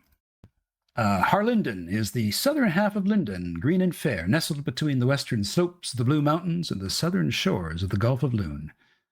That gulf, deep in silver blue, split Linden in twain, for Linden to the north and Harlinden to the south, and at its head stood the Grey Havens, gateway to the sea and the west beyond. That mountain looks like it'd be a much nicer place to be under than on this boat, on this water. What are you talking about? Indeed. I'm having a blast. So as the fishing boat sails along the coast of Harlinden, so technically we would say as it's kind of sailing around this area here, okay? Everybody except Gwaithon, starts to experience oddly similar dreams. Would one of you like to read the dream? Sure. The dreams came in fragments, like waves breaking on a distant shore. Each night you found yourself standing in a place that felt both familiar and impossibly far away. A quiet glade, a sunlit porch, the shadowed corner of a childhood room. And always someone was waiting. Sometimes it was a parent, their face softened by memory. Other nights an old friend or a mentor long passed into legend. They did not speak with anger nor with judgment, but with quiet sorrow that settled deep into the bones. Why have you wandered so far? They would ask. Where do you think this road will take you? It was not the voyage aboard the Sea Wing they were questioned, nor the island whispered of in Aglian's visions. It was something deeper. Why had you left the warmth of home, the safety of hearth and kin, for the long and perilous road that now stretched behind them like a trail of ash? Had something driven you away? A bitter word spoken in haste, a silence that grew too heavy to bear? Were you chasing a dream or fleeing a truth? Was this quest noble or foolish? The dream never answered, it only asked, and when you awoke, the question lingered, like mist on the morning tide, or the echo of a voice carried far across the water. Thank you. And to that I add this. As each dream fades, the figure changes, taking on the appearance of an old woman, haggard and careworn, sitting hunched in the shadow of a great stone. She reaches out withered hands and she asks each of you, "Tell me, what will become of you? Where does thy road end, except in death and sorrow?" So this is the first time each of you gets to make a resistance to a shadow test, because this is going to be worth 1 point of shadow dread if you fail your will check. And remember, it's a modified will check. So if you have bonuses like combat reflexes, or you have disadvantages that would take your will down, you got to incorporate those. All right. Yes. Success by 3. Or he succeeds by 2. Is fright check already in our character sheet? Guys, I passed a roll. Well done, Nane. No, I guess not. I just put it on other all the time. It's just an automatic instinct on mine. Okay, excellent. Everyone passed. So you do not suffer a point of shadow.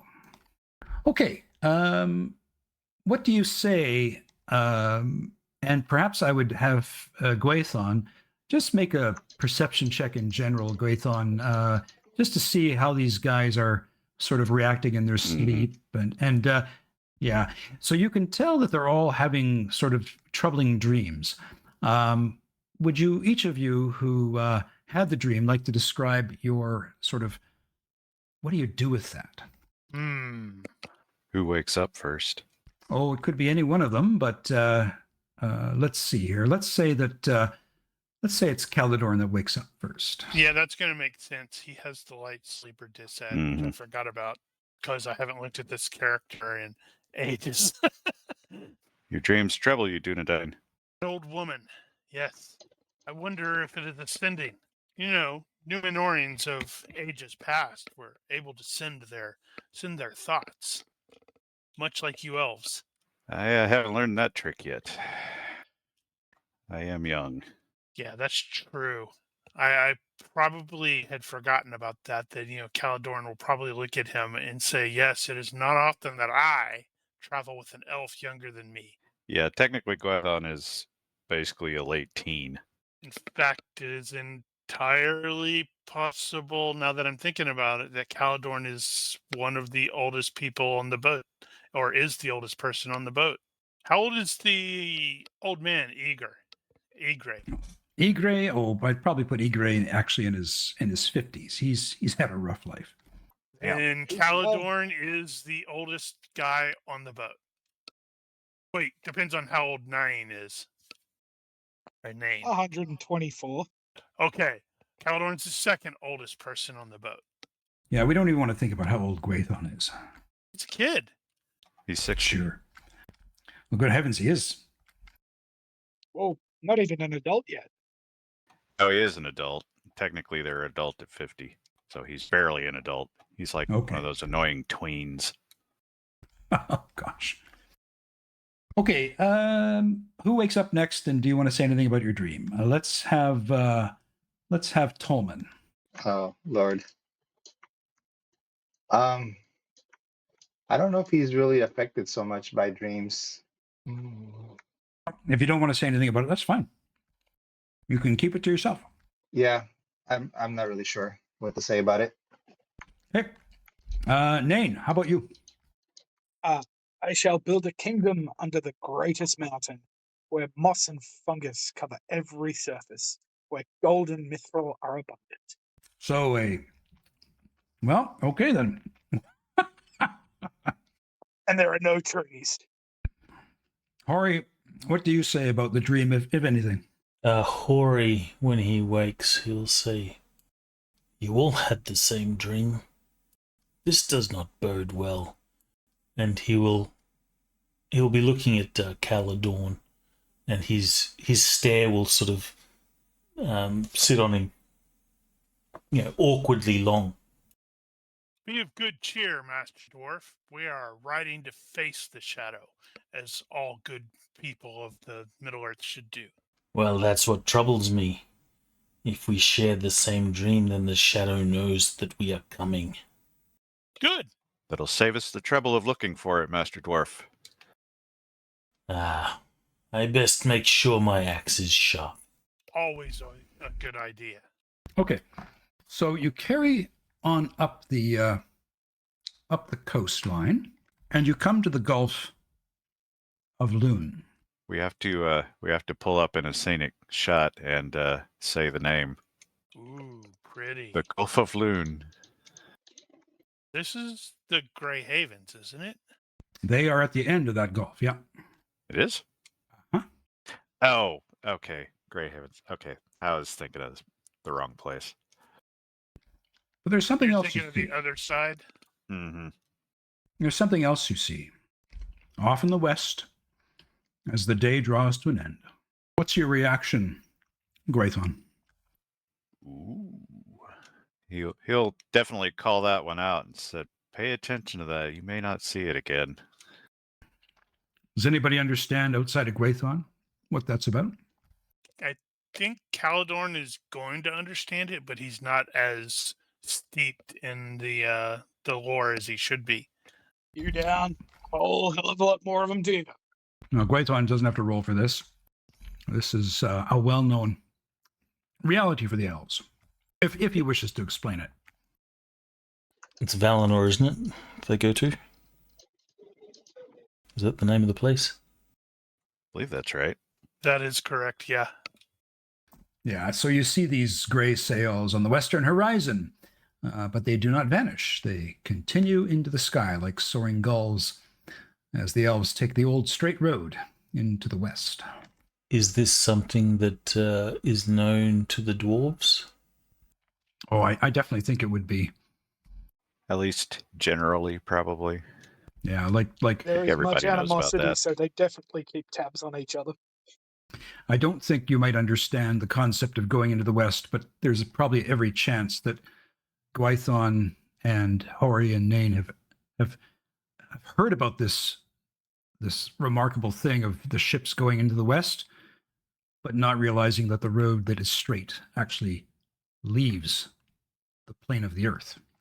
It's kind of like I always say about cruise ships and that sort of thing, really big things like that. You see pictures of it in photographs, and you can see it scale marked against another ship or a person standing next to it, and you go, oh, that's really big.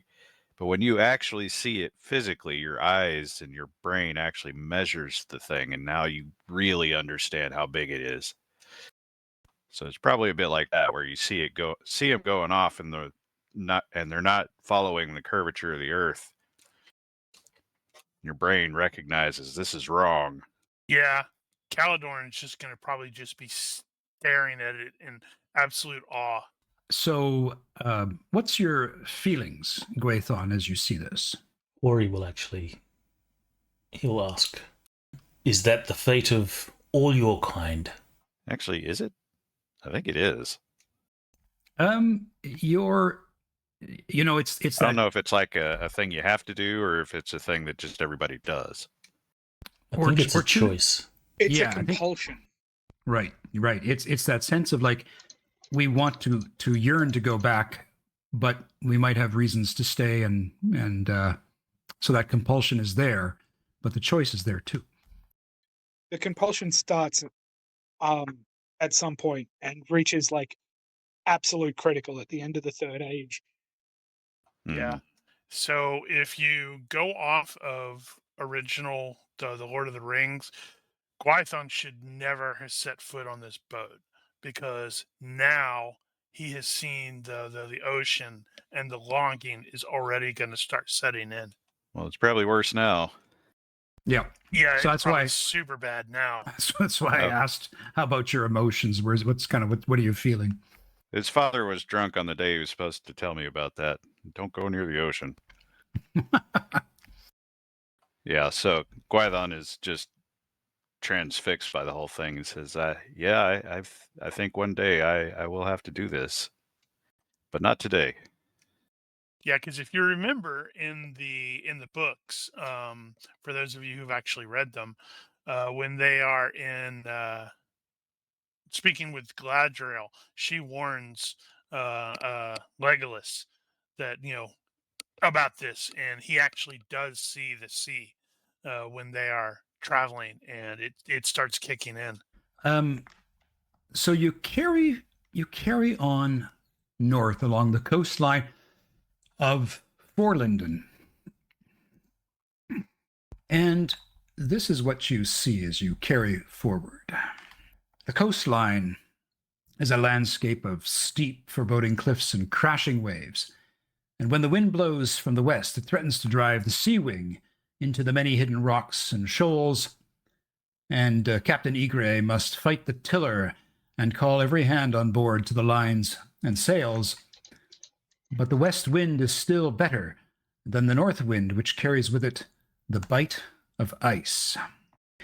And the odd dreams fade, but the wildness of the coastal areas really have an effect on your ability to sleep comfortably. So what we're going to do now is we're going to have some rolls. This is going to be again on the voyage events table. And there's going to be two rolls, or two separate events that we're going to roll for. And each is unmodified. So you're just going to make one roll, and that's the result we get. So who would like to make that roll on the voyage events table? I can do it. Well, never mind. Too slow. Good heavens. Joyful sight again. Oh yeah, you just have to roll the once for this one. So just one roll, and it's a joyful sight again. So describe, Hori, what is the joyful sight, which is perhaps even more enjoyed because you're in these rougher seas? What is it that makes it a joyful sight? It will be a truly magnificent landscape. Okay. Sort of like perhaps the sun kind of breaks through the clouds and pierces a stellar piece of land on the coastline of Forlinden. Casts golden shadows on the cliffs, and it's just awe-inspiring.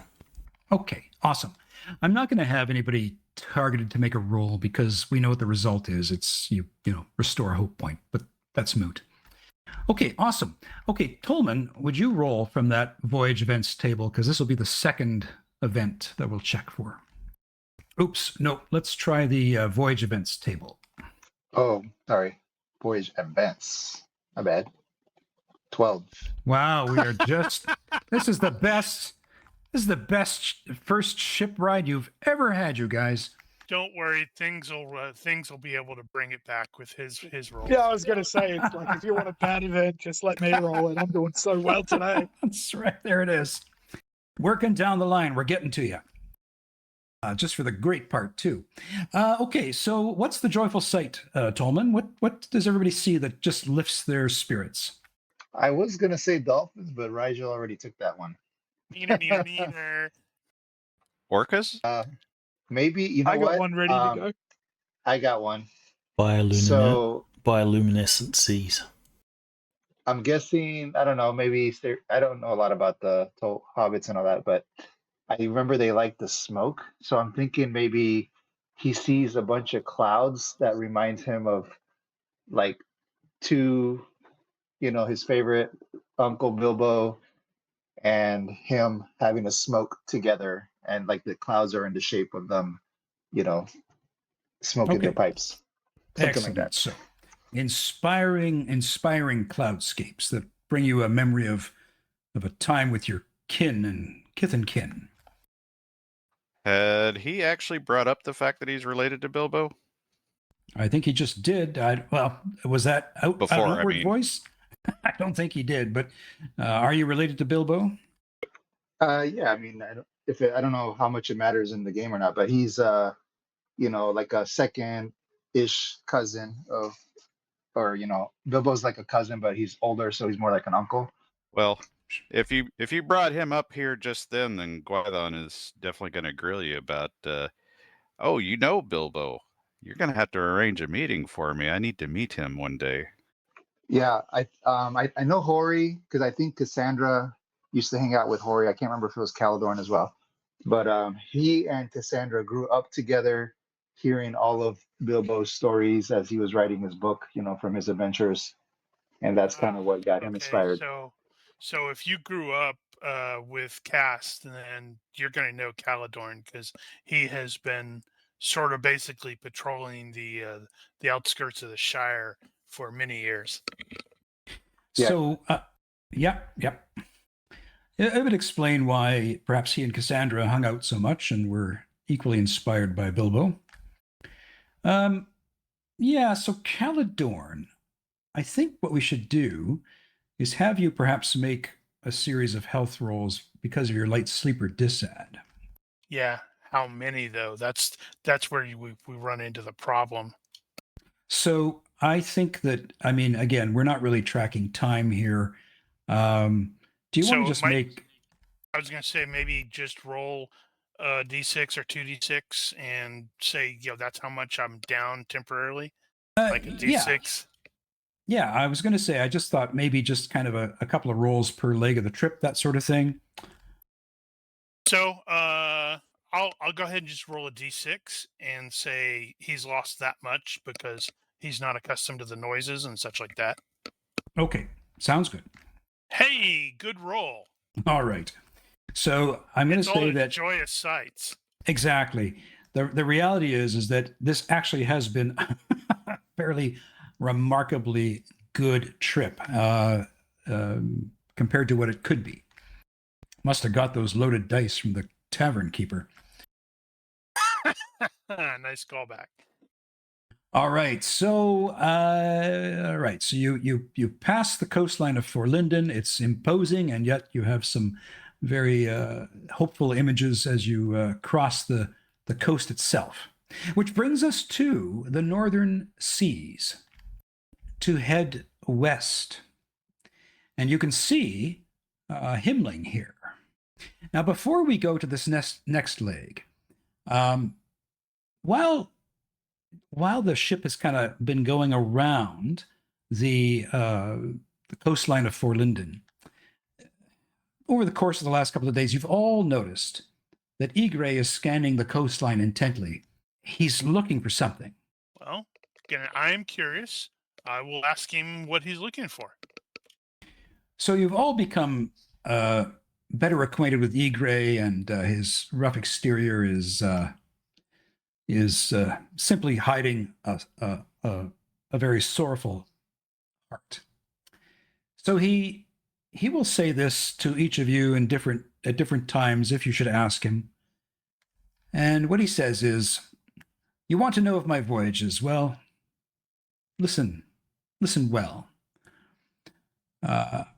When I was but a boy, my father and I were caught in a storm that tore us from the shores of Londair and hurled us into the open ocean. We were adrift for days, maybe weeks. I lost count. But the sea carried us to Tol Morwen, far beyond where any sailor from our city had ever dared to go. It was not by skill, mind you, but by the sea's own fury that we made that journey. Still, I returned home, and from that day forward, I was known as the greatest of mariners. I wore that title like a crown, and I spoke of it often, too often, perhaps. My daughter, Elwing, grew up with those tales ringing in her ears. She learned the lines and sheets from me, every knot and current, every whisper of wind. But she wanted more. She wanted to outmatch me, to sail farther, to prove herself greater than the man who had once been blown to glory. 2 years ago, she set out on her own voyage, and she never came back. I tell myself she will return, that one day her sail will rise on the horizon, and she'll come home with stories of her own. But in the quiet moments, I know the truth. I filled her head with dreams born of accident. I made her believe the sea could be mastered, when I myself had only survived it by chance. If she is lost, well, then it is I who led her there." Gain heart there, Master Mariner. You gave her a strong name. Thank you. Thank you. That's very kind of you. What can I say? A father's heart wants to know the truth of what's happened to his child, no matter how old she is. Did not your last adventure involve saving families? I wonder if this is becoming a purpose. That would be a wonderful purpose, would it not? Surely. So, Damn, we don't have a proper bard. you I was already thinking about making a musical influence role to make him feel better about himself. But I'm like, it doesn't matter. you pass the island of Himling. For those of you who are unaware, the name Elwing is actually pretty important. That is Elrond's mother. Mother. Okay. I knew it was related. So you see this great humpbacked mound, wide shoulder, with a flattened top, rise into eyesight from the north. And snow lies heavily on the treeless isle. And you can see that there are these little huts, skins stretched over timber frames on the shoreline, but it doesn't look like there's anyone actually out there, and anyone with a keen perception can tell that they have not been used for a very long time. And so Ygre presses on, and he presses on to the west from Himling, going somewhere that none of you would ever have imagined that you'd ever go before.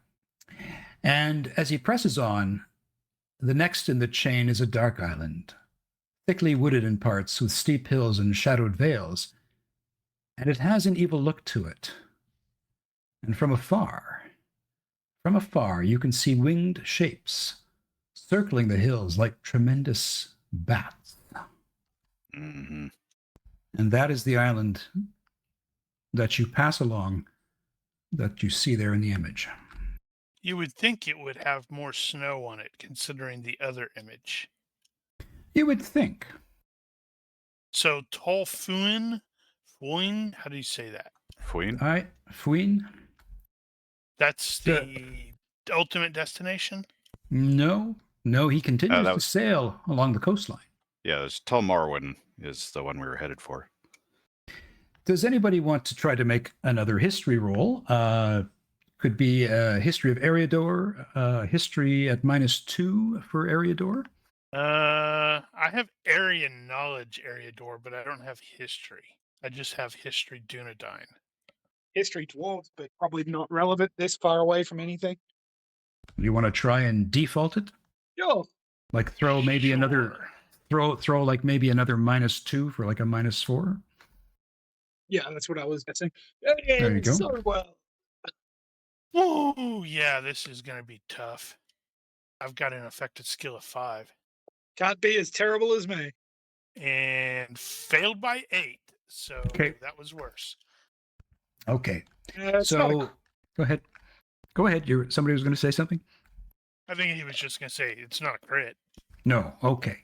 Well, fails by 8, fail by 5. So no, there's kind of no really recollection of the history of this place outside of that general knowledge that there were islands that are remnants from the first age. But those creatures flying on this island are very unnerving.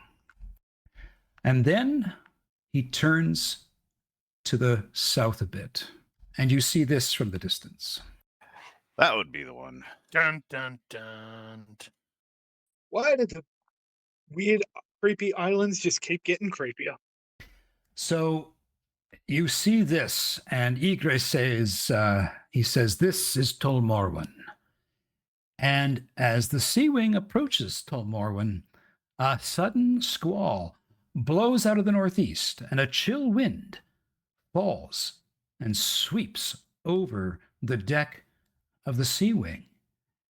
And you can hear it, and it's terrifying. Strange voices in the wind, and you suddenly can glimpse shadowy shapes riding in the air, evil spirits, disembodied and terrible, and they sweep down onto the Sea Wing. And they sweep over the decks, through the rigging, through the sails. Nothing seems to be able to stop them. They rail and rake at you with icy clawed spectral hands, and Ygre freezes in terror as this horrible image from the shadow descends upon the Sea Wing, and everybody is going to have to make a fright check at -4. Yay. Nice rolls. Most of us. Instinctively, Hori's going to be swinging at these wraiths. Damn I it. assume his Failed by axe, 5. his axe just passes through them harmlessly. Okay.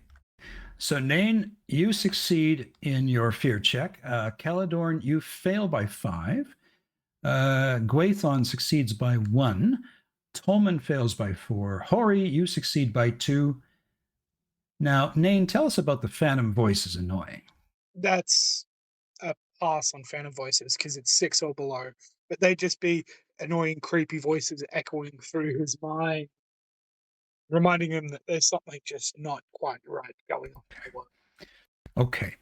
So, I'm not going to have you roll on the fright table, but the whole point of the fright check was for you to be able to actually do your jobs on the ship to prevent it from crashing into the island and onto the rocks.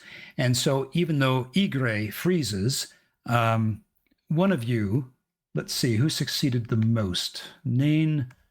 Hey, we need to get back to work. All right, I'm gonna say that Put Hori. my drum in a. Hori, you almost instinctively just plant yourself at the tiller, knocking Ygre to the deck, and you start in some instinctual way to move this ship forward, passing through some rocks. But everybody is going to have to make a modified will check. This is going to be your shadow test to resist the shadow accompanying the attack by these specters. Are they any penalties? Just Yeah, your typical modifiers to your will check. Since I it- failed the fright check, should I apply the fail by to that? Ooh, I hadn't even thought of that. Well, let's have a discussion about that. Should we apply for those who failed the fright check some sort of a negative to that? Well, for starters, so I wasn't around for when we did this the first time. Is this an actual fright check for all practical purposes? No, it's actually a will check, and it's not limited by the fright check 14 rule. Right, but is it using the same mods? No, you just use the So modifiers it's just raw will. Yeah, it's your raw will and any mods that your disadvantages or advantages give you. So, for instance, the combat reflexes would give you a bonus. Okay. In that case, So I probably wouldn't add it. If it's not a fright check sort of thing, I wouldn't add the margin of failure. Yeah, I was going to say, I think you just go with your raw will. Yay! Success by 1. That would have been a fail by 4 if I did apply it. Now, did you say everybody was rolling that, or just the ones that failed? No, everybody. Mm-hmm. Okay, and I think we have Tolman who's stepped away, or is he back? I do like that resist shadow. I'm going to add that to mine. So, for those who failed, you're going to get 2 points of shadow from the sorcerous nature of this attack. Okay, so Tolman, he makes his will check. Yeah, sorry about that. Yeah. Now, I had given some more thought to this whole shadow test thing because, as Giger points out, I too was wondering, like, maybe should we adjust it so that it's you know it's like a fright check. I'm going to give that some more thought, but you all give it some thought too, because maybe that increases the challenge. I could see it going Have you either looked way. at- Making it actually just a will check is a reasonable thing to do, but then combat reflexes wouldn't apply. Yeah, and my thought is if you fail a fright check, that really should have some application. Yeah, that would make sense. Even if this it's is why just I'm like thinking- a -1 to it or something. If you're not acquainted with the horror rules, they actually do some pretty good like escalation with 2 pools as well. So it has the twin pool aspect that you're running with Mm-hmm. as well. And it like the accumulation of like points to detriments towards your characters. So I strongly recommend looking at the GURPS horror rules if you can have a copy. Yeah, the yeah, GURPS horror has the corruption, and then there's the pyramid that has mad as bones, which is a similar situation. But both of those are a bit more crunchy than probably he was looking for, which is probably why we were not doing it. Yeah. That's right. Yeah, I did take a look fair at that. Yeah, I took a look at that, and what I wanted to do was kind of keep with the flavor of the One Ring, because again, when your shadow points basically beat your hope points, you acquire the condition of miserable. Okay, Yeah, that's how that. and so miserable Okay. means you are not going to get a better roll than on anything. Any attempt by any roll, a 14 or higher will fail. And then if your shadow points match your hope points, i.e. your IQ, like your total, you're going to have the rule of 9 or worse on all your rolls. So this is the threat of acquiring shadow points is it really starts to oppress you, especially if you start burning hope points in the game. Given that, I don't think combat reflexes would come into it. It seems more like a mental fortitude than sort of a fright type effect. Right. Yeah, I'd So- agree with so that. just because will. also looking at the lore, you've got like the greatest warriors because they're greedy, because they want to fight and prove that they are the strong ones. That's an aspect that the darkness can latch onto. So because they're a good fighter, it's actually a detriment to them. All right. So perhaps we could, moving forward, we could just say it's your will modified by racial advantages, disadvantages, but the combat reflexes won't give you that edge. That's probably Ouch. reasonable. Yep. Clearly, I'm Okay. gonna have to spend some points into extra will. Okay. Now, having Um, said that, so you probably could institute something. Well, I don't know how applicable this would really be, but resistance. So there could be resistance to shadow, and there could also be weakness to shadow. I guess it's weakness or susceptibility. I don't remember which one. It basically just a bonus or penalty to resist.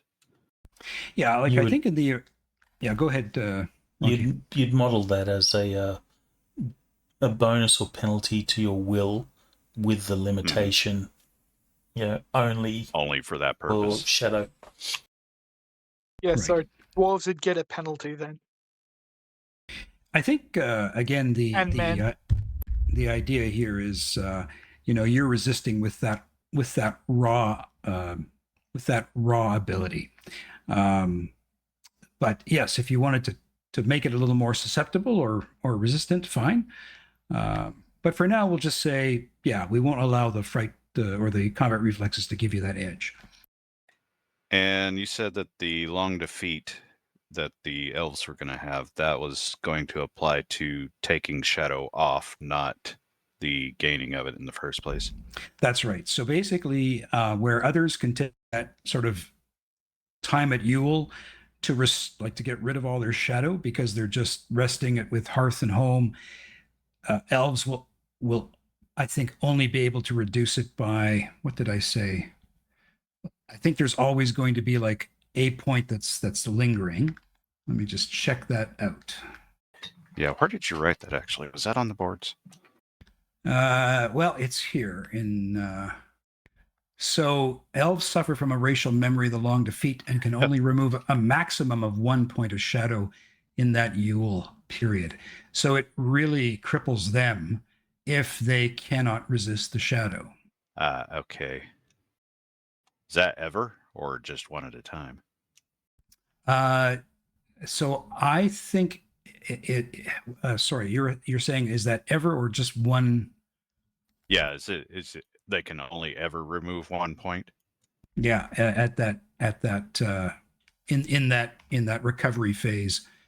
Per phase, okay. Per period of Yeah. rest, yeah. Yeah. I wanted to actually put that in the notes on the trait so I could remember it. I just realized this makes eidetic memory a bad trait. I guess it could. I am reminded of the Dresden Files, where he has a perfect memory if he's using his sight. So he can see the most amazing thing. He will always remember it. He can also see the most horrifying thing and will always remember it. Okay, moving right along. If anybody has, again, now we'll do a little history here. Eriador -2, history of Beleriand, or if you want to do the dwarven history at -4. Let's see what you might know of old lore for Tol Morwen. And remember, you can use your hope points to try to assist you in things. Do you have to declare before? Yeah, you do. You got to say, like, I'm going to burn a hope point to give myself a +1. I will burn 4 hope points. Ay, Give ay, ay, myself ay, a ay. +4. Ay, ay, ay, ay, ay. Depends on how much valuable you think this information is going to be. Probably not that valuable, but I have them all, so Nope. I didn't. So you didn't fail. Okay, so this was your modified dwarven with the points you burn. Okay, so tag your points in the resources that you spent for. Yep. Okay, I'm going to share this with you, and you can read it to the players. Hopefully, you got that. Of the great stories that come down to us from the Elders, the saddest is the tale of Turin, who struggled against the dreadful doom that stalked him, and Right. slew and slew the first of the dragons after the fall of Gondolin. Now Turin was laid to rest on a hilltop, and his mother wept over him, and it was prophesied that his grave would remain unspoiled until the world's ending. Oh shit. When some say Turin will return to battle the enemy at the last battle.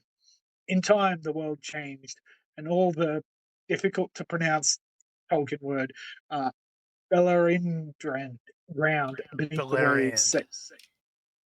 Thanks.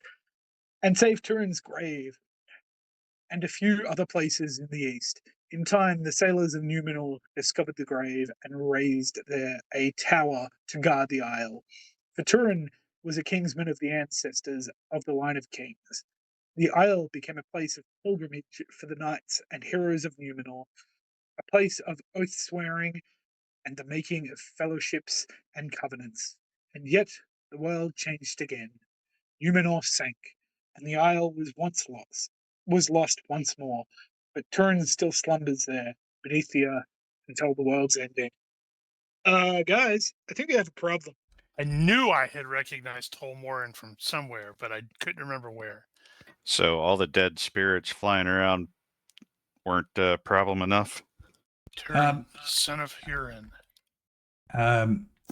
Nain, can you explain? We know mechanically how you succeeded, but what was it about seeing the island that jogged your memory? It wasn't just seeing the island that jogged my memory. He's had his nose buried in books trying to find anything that he's might have come across in his travels on these old stories. But it's a tale of one of the heroes of Numenor whose stories managed to reach even the dwarven ears under the mountains. Because it's just this flash, like the annoying voices in the back of his head just tickled in the right way at the right moment to remind him of the legendary tale. You kind of broke up there for me, but I think we got the gist of it.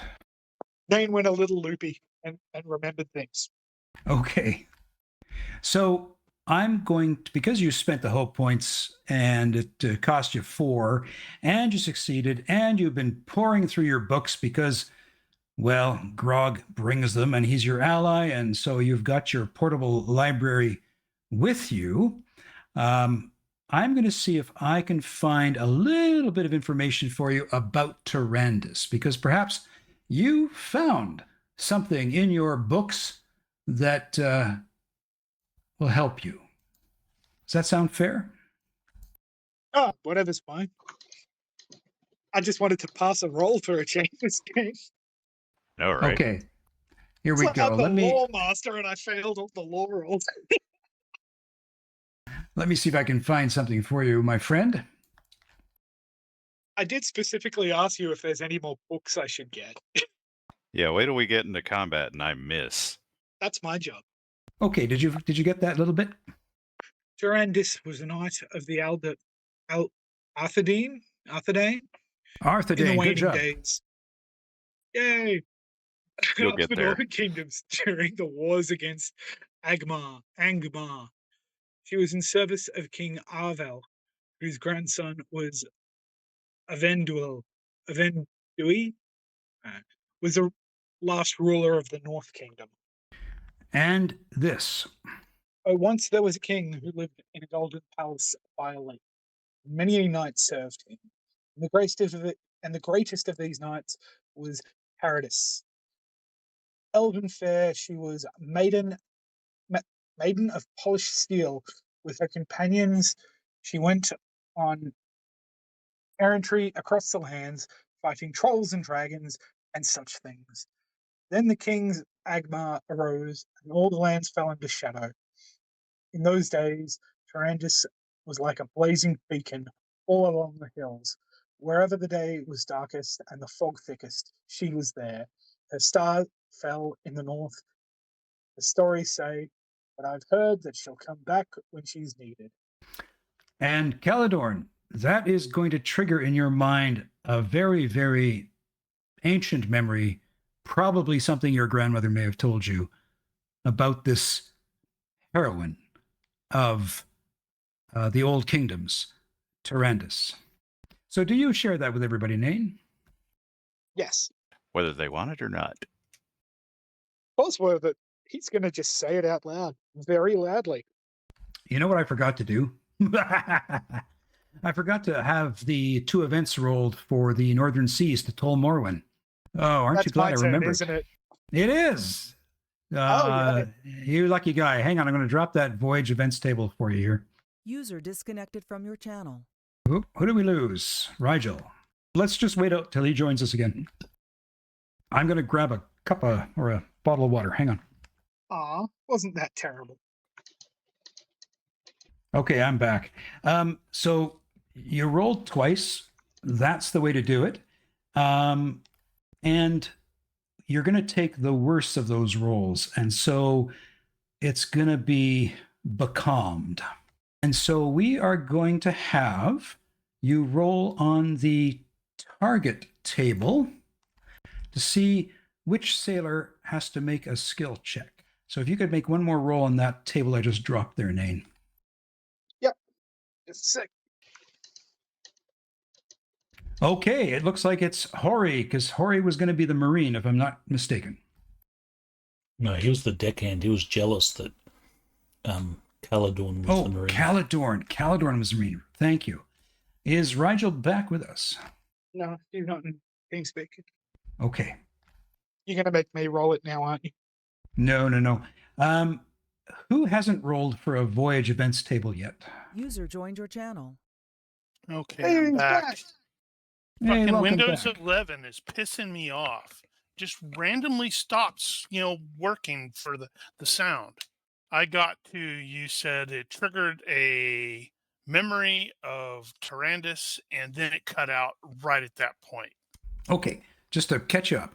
So what I'm saying is as Nain is telling you all of this, and he's gonna be telling you all this while you're becalmed, because I forgot to take everybody and do the voyage rolls for this leg of the journey. So you become becalmed, you lose the wind, and while you're becalmed, Nain he finds in his research he finds a reference to all that information he told you about Tyrannus, and you have this memory of what something your grandmother or maybe your great grandmother told you about this amazing knight, this heroine.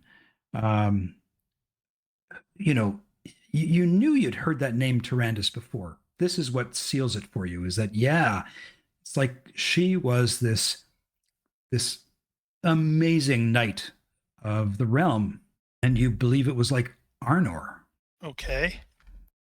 And then Nain rolled on the event table and got becalmed, and you got the one to have to make the skill check as the Marine. So what you got to do is, there's no wind, so the company must keep each other's spirits up in the face of an unchanging horizon. And it's possible that, bad dreams fray the nerves while you're having bad dreams. But you could also discover that Igra put some spoiled provisions on the ship, or something's gone bad. Anyway, you need to make technically any relevant fighting skill you wish. You just have to succeed at that roll. Fighting skill. Yeah. That's odd. Okay. Obviously I'd want to go for my high one. Yep. Okay. Success by 8, easy peasy. Easy peasy. So you don't gain a shadow point. That was going to be the effect of that. Well, However, everybody has to take 1 fatigue point. Yeah, why are you shooting us? I was shooting the fish, so we actually have something to eat since the food spoiled. I'm assuming any previous fatigue has all been recovered. Oh, yeah. Okay, awesome. You tried to shoot at the fish. It's becalmed, and perhaps you all just kind of ate some off food of some description, and it's taken its toll with your all becoming fatigued. Okay, who has not rolled yet on a voyage event table? I think I have. Hori, have you has. rolled? Hori has. Tolman, have you rolled on the voyage event table? I think Caledorn, or no, sorry, Gwaithon was the first. Are you there, FX? Oh, yes. Sorry. You Yeah. said Tolman? Yeah. Have you ever rolled on the voyage events table yet? I rolled for, I got like a joyful sighting. That's true. Okay. Yeah. So we're back to Gwaithon then, I think, to roll, make 2 rolls and take the worst. Giger, you there? Now he's having the issues. We're seeing the light, not hearing you. Okay. All right. So that's fine.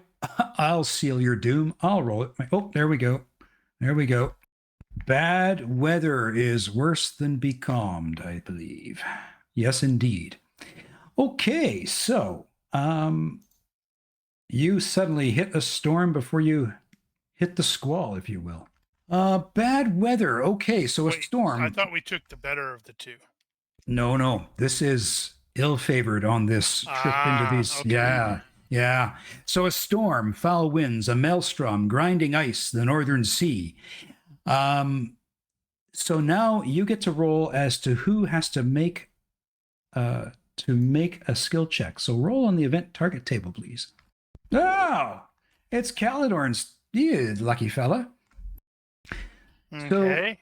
So, let's say, let's see here. What skill could you use if you were in bad weather?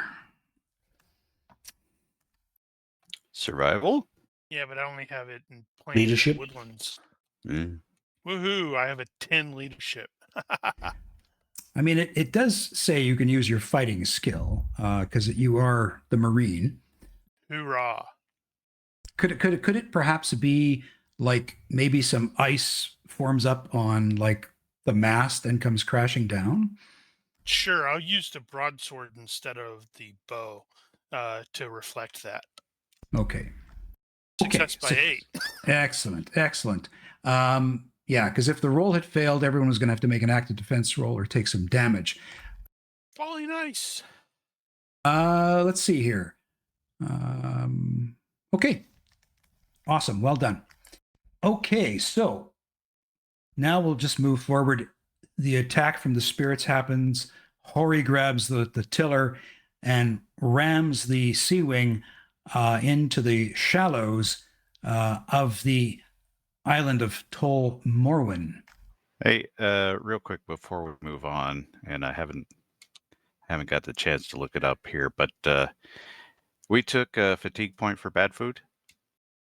That's correct. Yeah.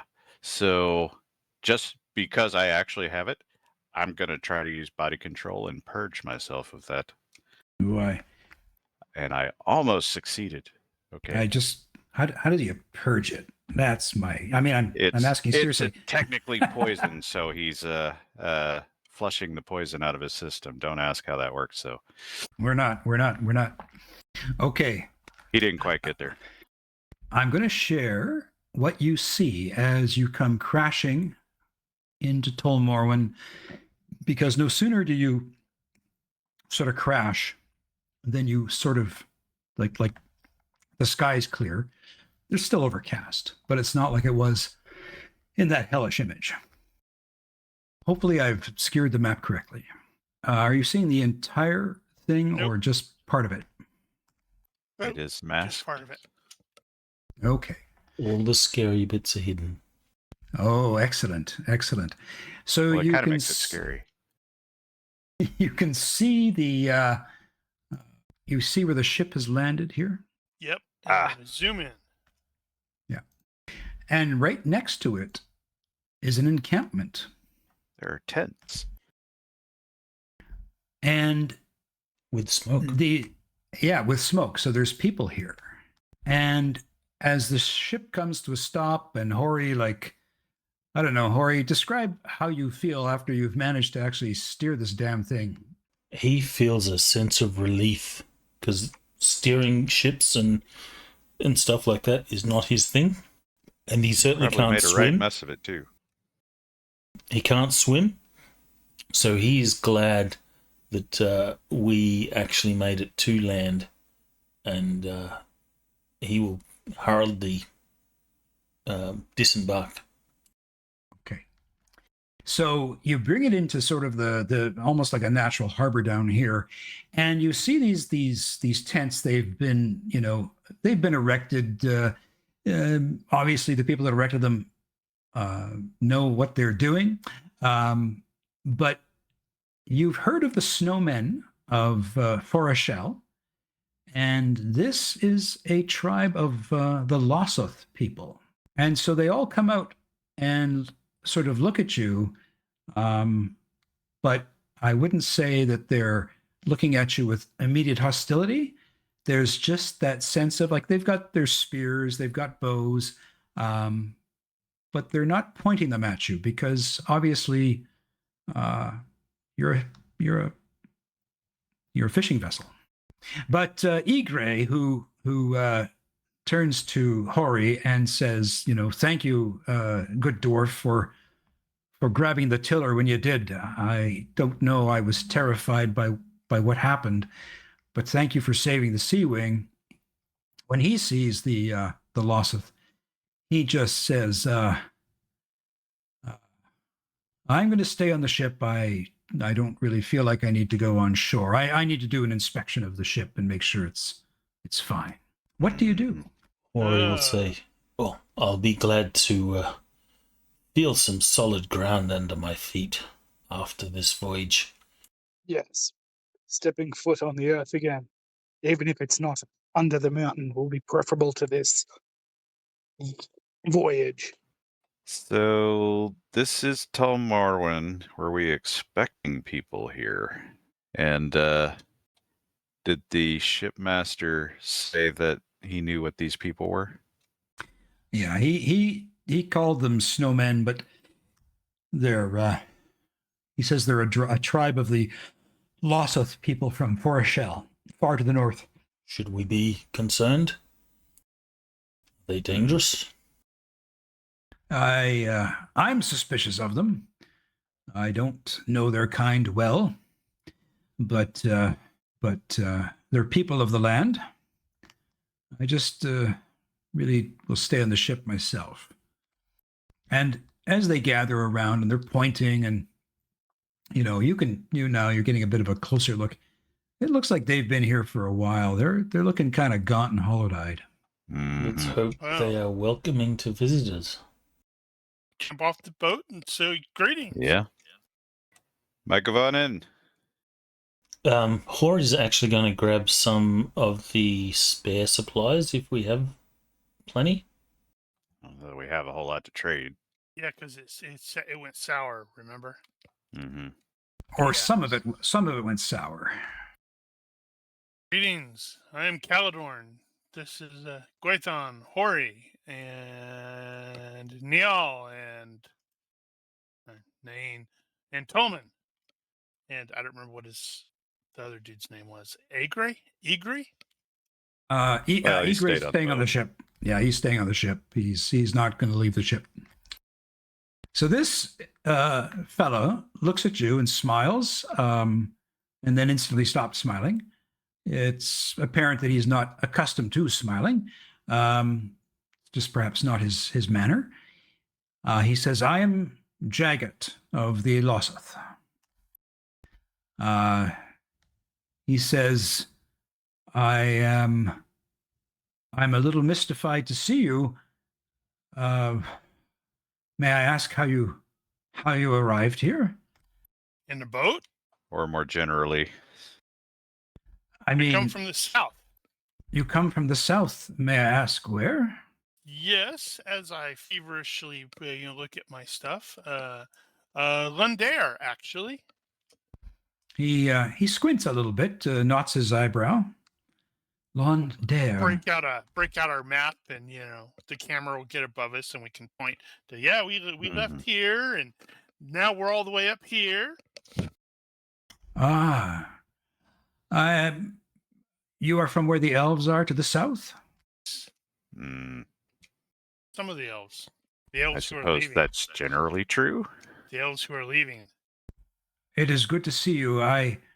We cannot seem to leave this island. Did you experience anything strange as you came here? Yes, strange storm And Strange spirits. storm. and Yes. spirits. Yes. Yes. So we must find the source of these spirits and stop them. Yes. This would be a good thing if this were possible. All things are possible. Is your ship fine? And when he says this now, as you look in the sheltered area, you also see that they have a sailing vessel in here. No, sorry, they don't. They've got little canoes they've kind of crafted. Yeah. Your ship is still seaworthy? We hope We so. are inspecting it at the moment. While he's inspecting, we can find the source of these evil spirits. The sailing master was looking for someone who explored here some time ago. His daughter, was it? Yes, named after Master Elrond's daughter, or its mother.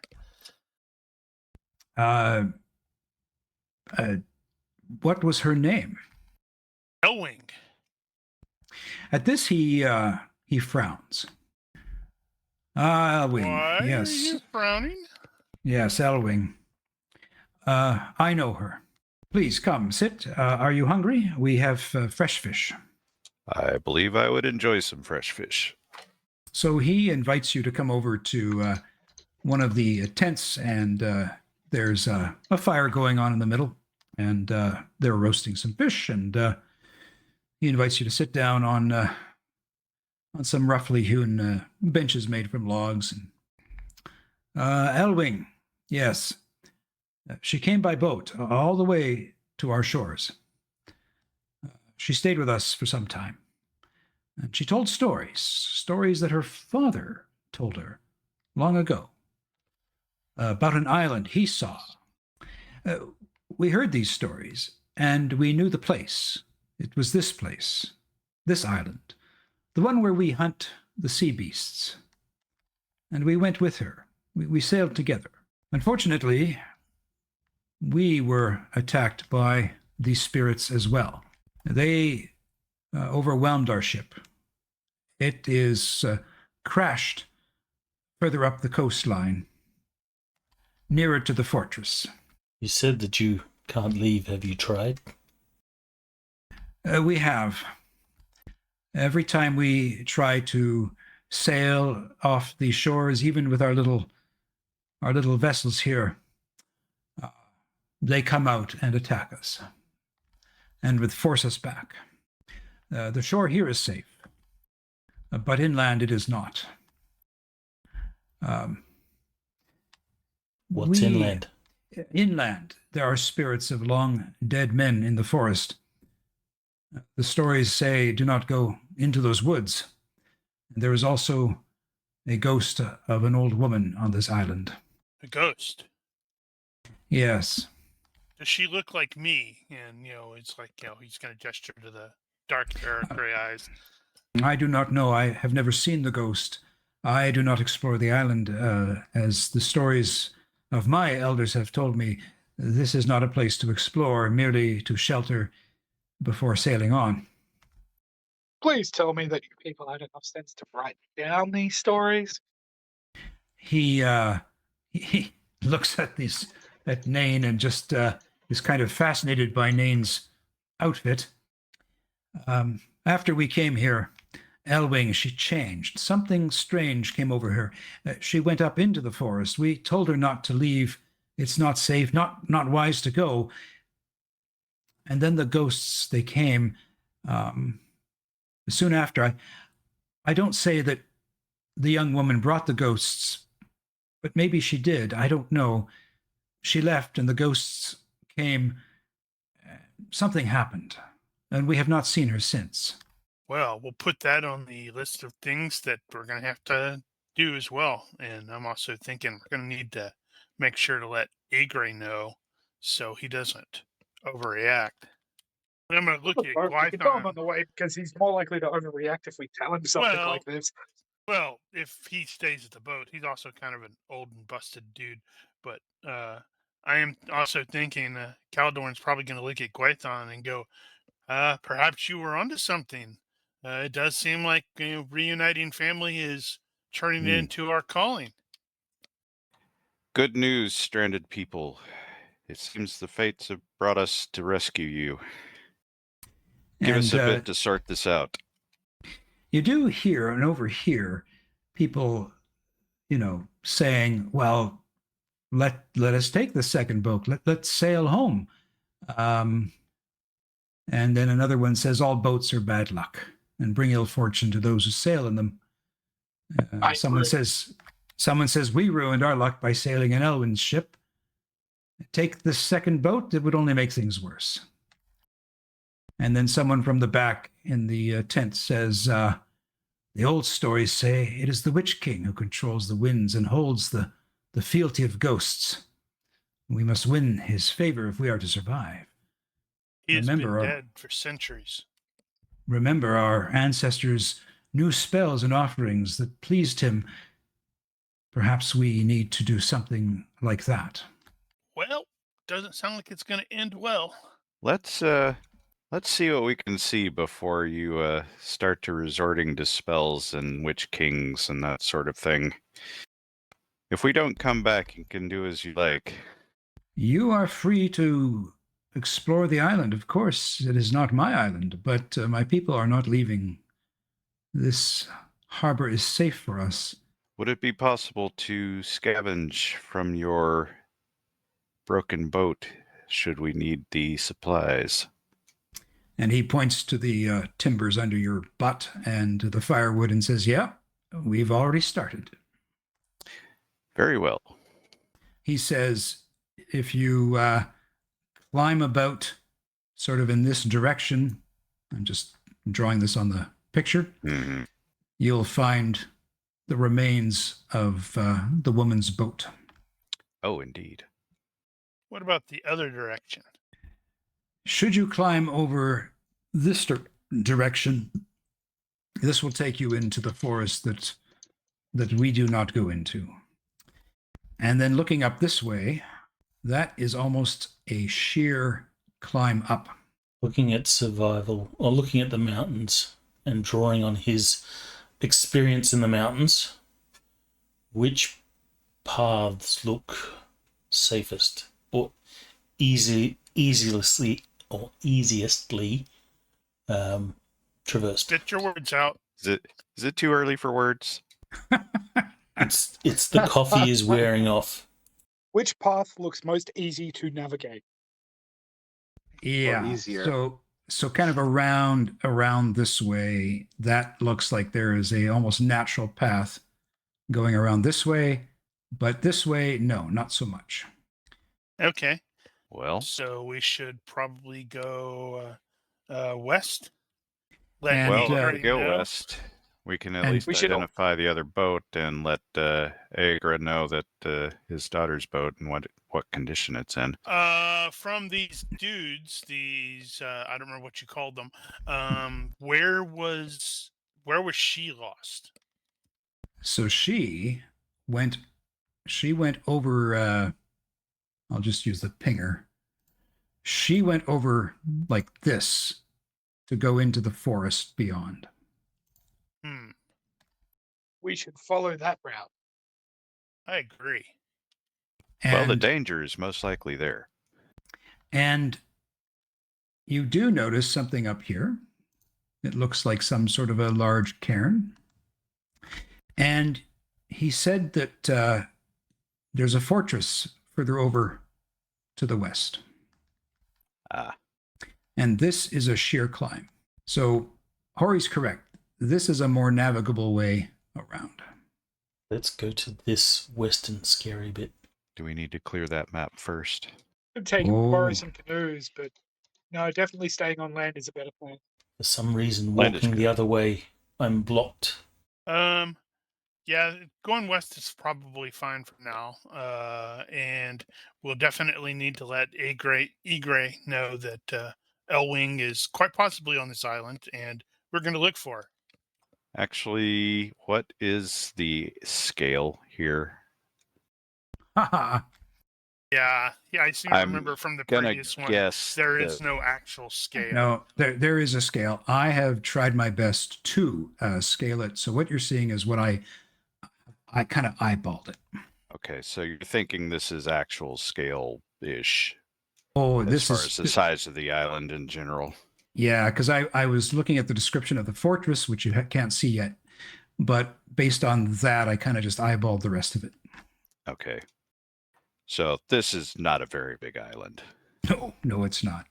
So yeah, I don't think it matters which direction we go first. We're going to end up the other side anyway. Well, So, the yeah. west looks easy. The west looks a bit easier. There may be some paths up that we encounter in that direction. And we know at least one thing over there that we need to check on anyway. So, Yep. yeah, I say west. Yep, and let Egray know. Who's going to go tell Igre? I'll go tell him. Be of good cheer. It would seem that your daughter arrived safely to this island. And Igre kind of drops the ropes that he was rolling in his hand at the time. Unfortunately, And yeah, go ahead. Hold. Unfortunately, she is currently missing. The what'd you call them? The Losoth? The Lossoth. Losoth said that she spent some time with them for a while, but then seemed to get a little weird and wandered into the forest. Her boat is supposed to be over there to the west. We're gonna go find her. Okay, so someone is going to have to make a successful influence roll on him because he is now gone completely ballistic. He is looking at them now with great anger. He is pointing his finger at them and sort of very adamantly saying they know more, they're lying. I want to talk to them myself. What have they done to my daughter? So he is now starting to flip out. I have leadership. It's not great. So I will start playing my drum.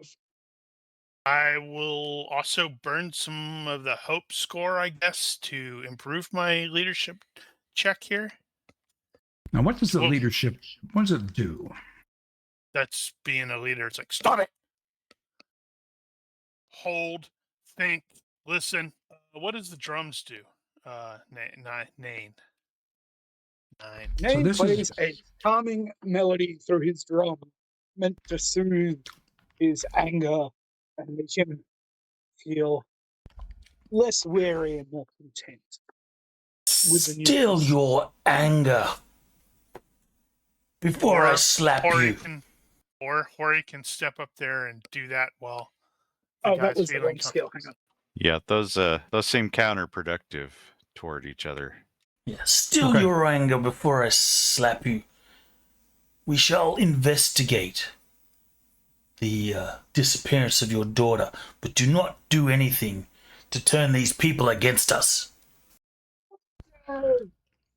Okay, so Nain, you are going to take some time because you understand that you could see the irritation on his face. Now, sway emotions typically takes a very long time to play. I think to actually do it by the book. Yeah, 30 minutes. So I follow him around banging my drum.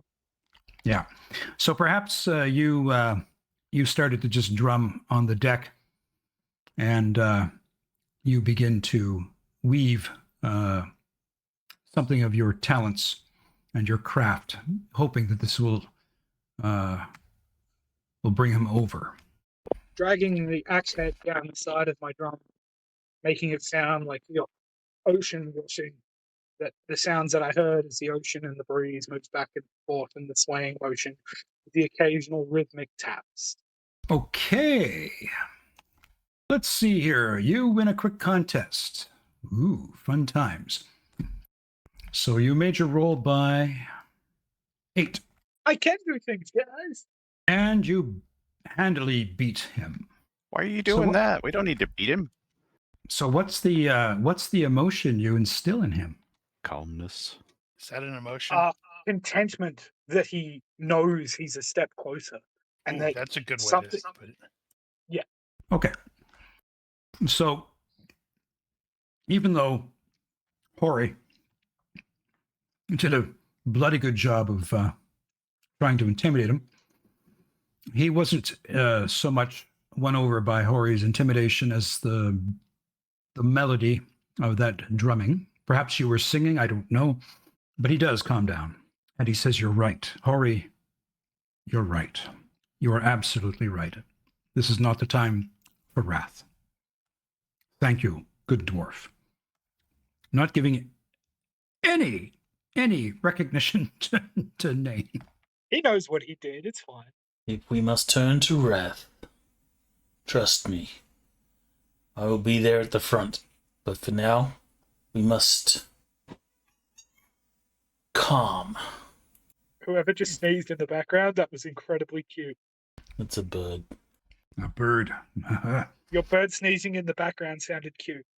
Okay, I'm going to say that you meander in this general direction. Mm-hmm. Now, can I bloody well reveal it without everything else? Ha ha! Probably not. I'm going to try. Here we go. Ready? You have to draw. Oh, you're right.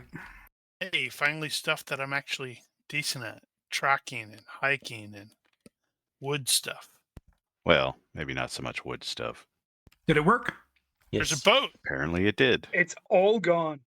Okay, It's a boat. so that's what you see as you come down, and indeed this is Elwing's boat, and Ygre, he's like runs down to it, and indeed the Loseth have been salvaging what they can from it because it is beyond repair.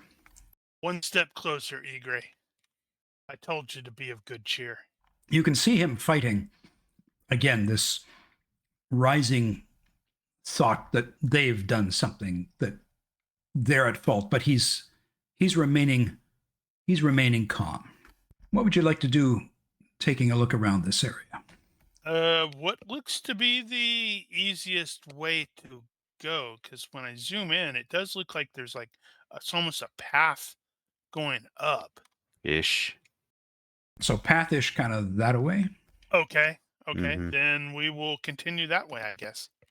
Yeah. Well, Okay. Hori will look over the ship to see if there's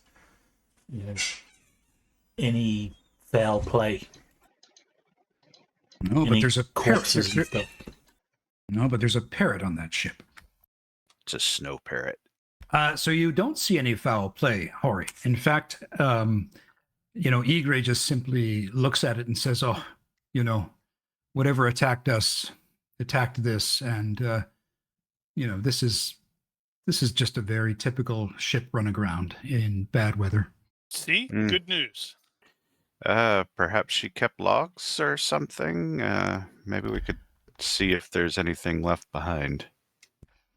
So you do a thorough search of what you can from the wreck, but honestly, everything's been pulled off over to the Loseth camp. No, there's no real records to be found. Does seem they cleaned it off rather well. Or she did it. Or she did. And we're going to end it because we are at time. But give me one more moment because you're going to head up. You're going to head up and clear some more area here. I'm going to find a really tall spot and perch there briefly. Good God. That was He unexpected. looks big. So you crest this little hill and you can see the remains of a fortress, and you instantly recognize it as a very old Numenorian fortress. And we're going to close with that vision. Long have I desired to look upon the kings of old, my kin. Indeed. So, because there was both some fun skill rolls, but I think even better, really good role playing of the characters, you're all going to get 3 character points. I accept. And thank you for watching and listening, dear viewer. We thank you. If you have questions, corrections, suggestions, feel free to leave a comment here or find us on Discord.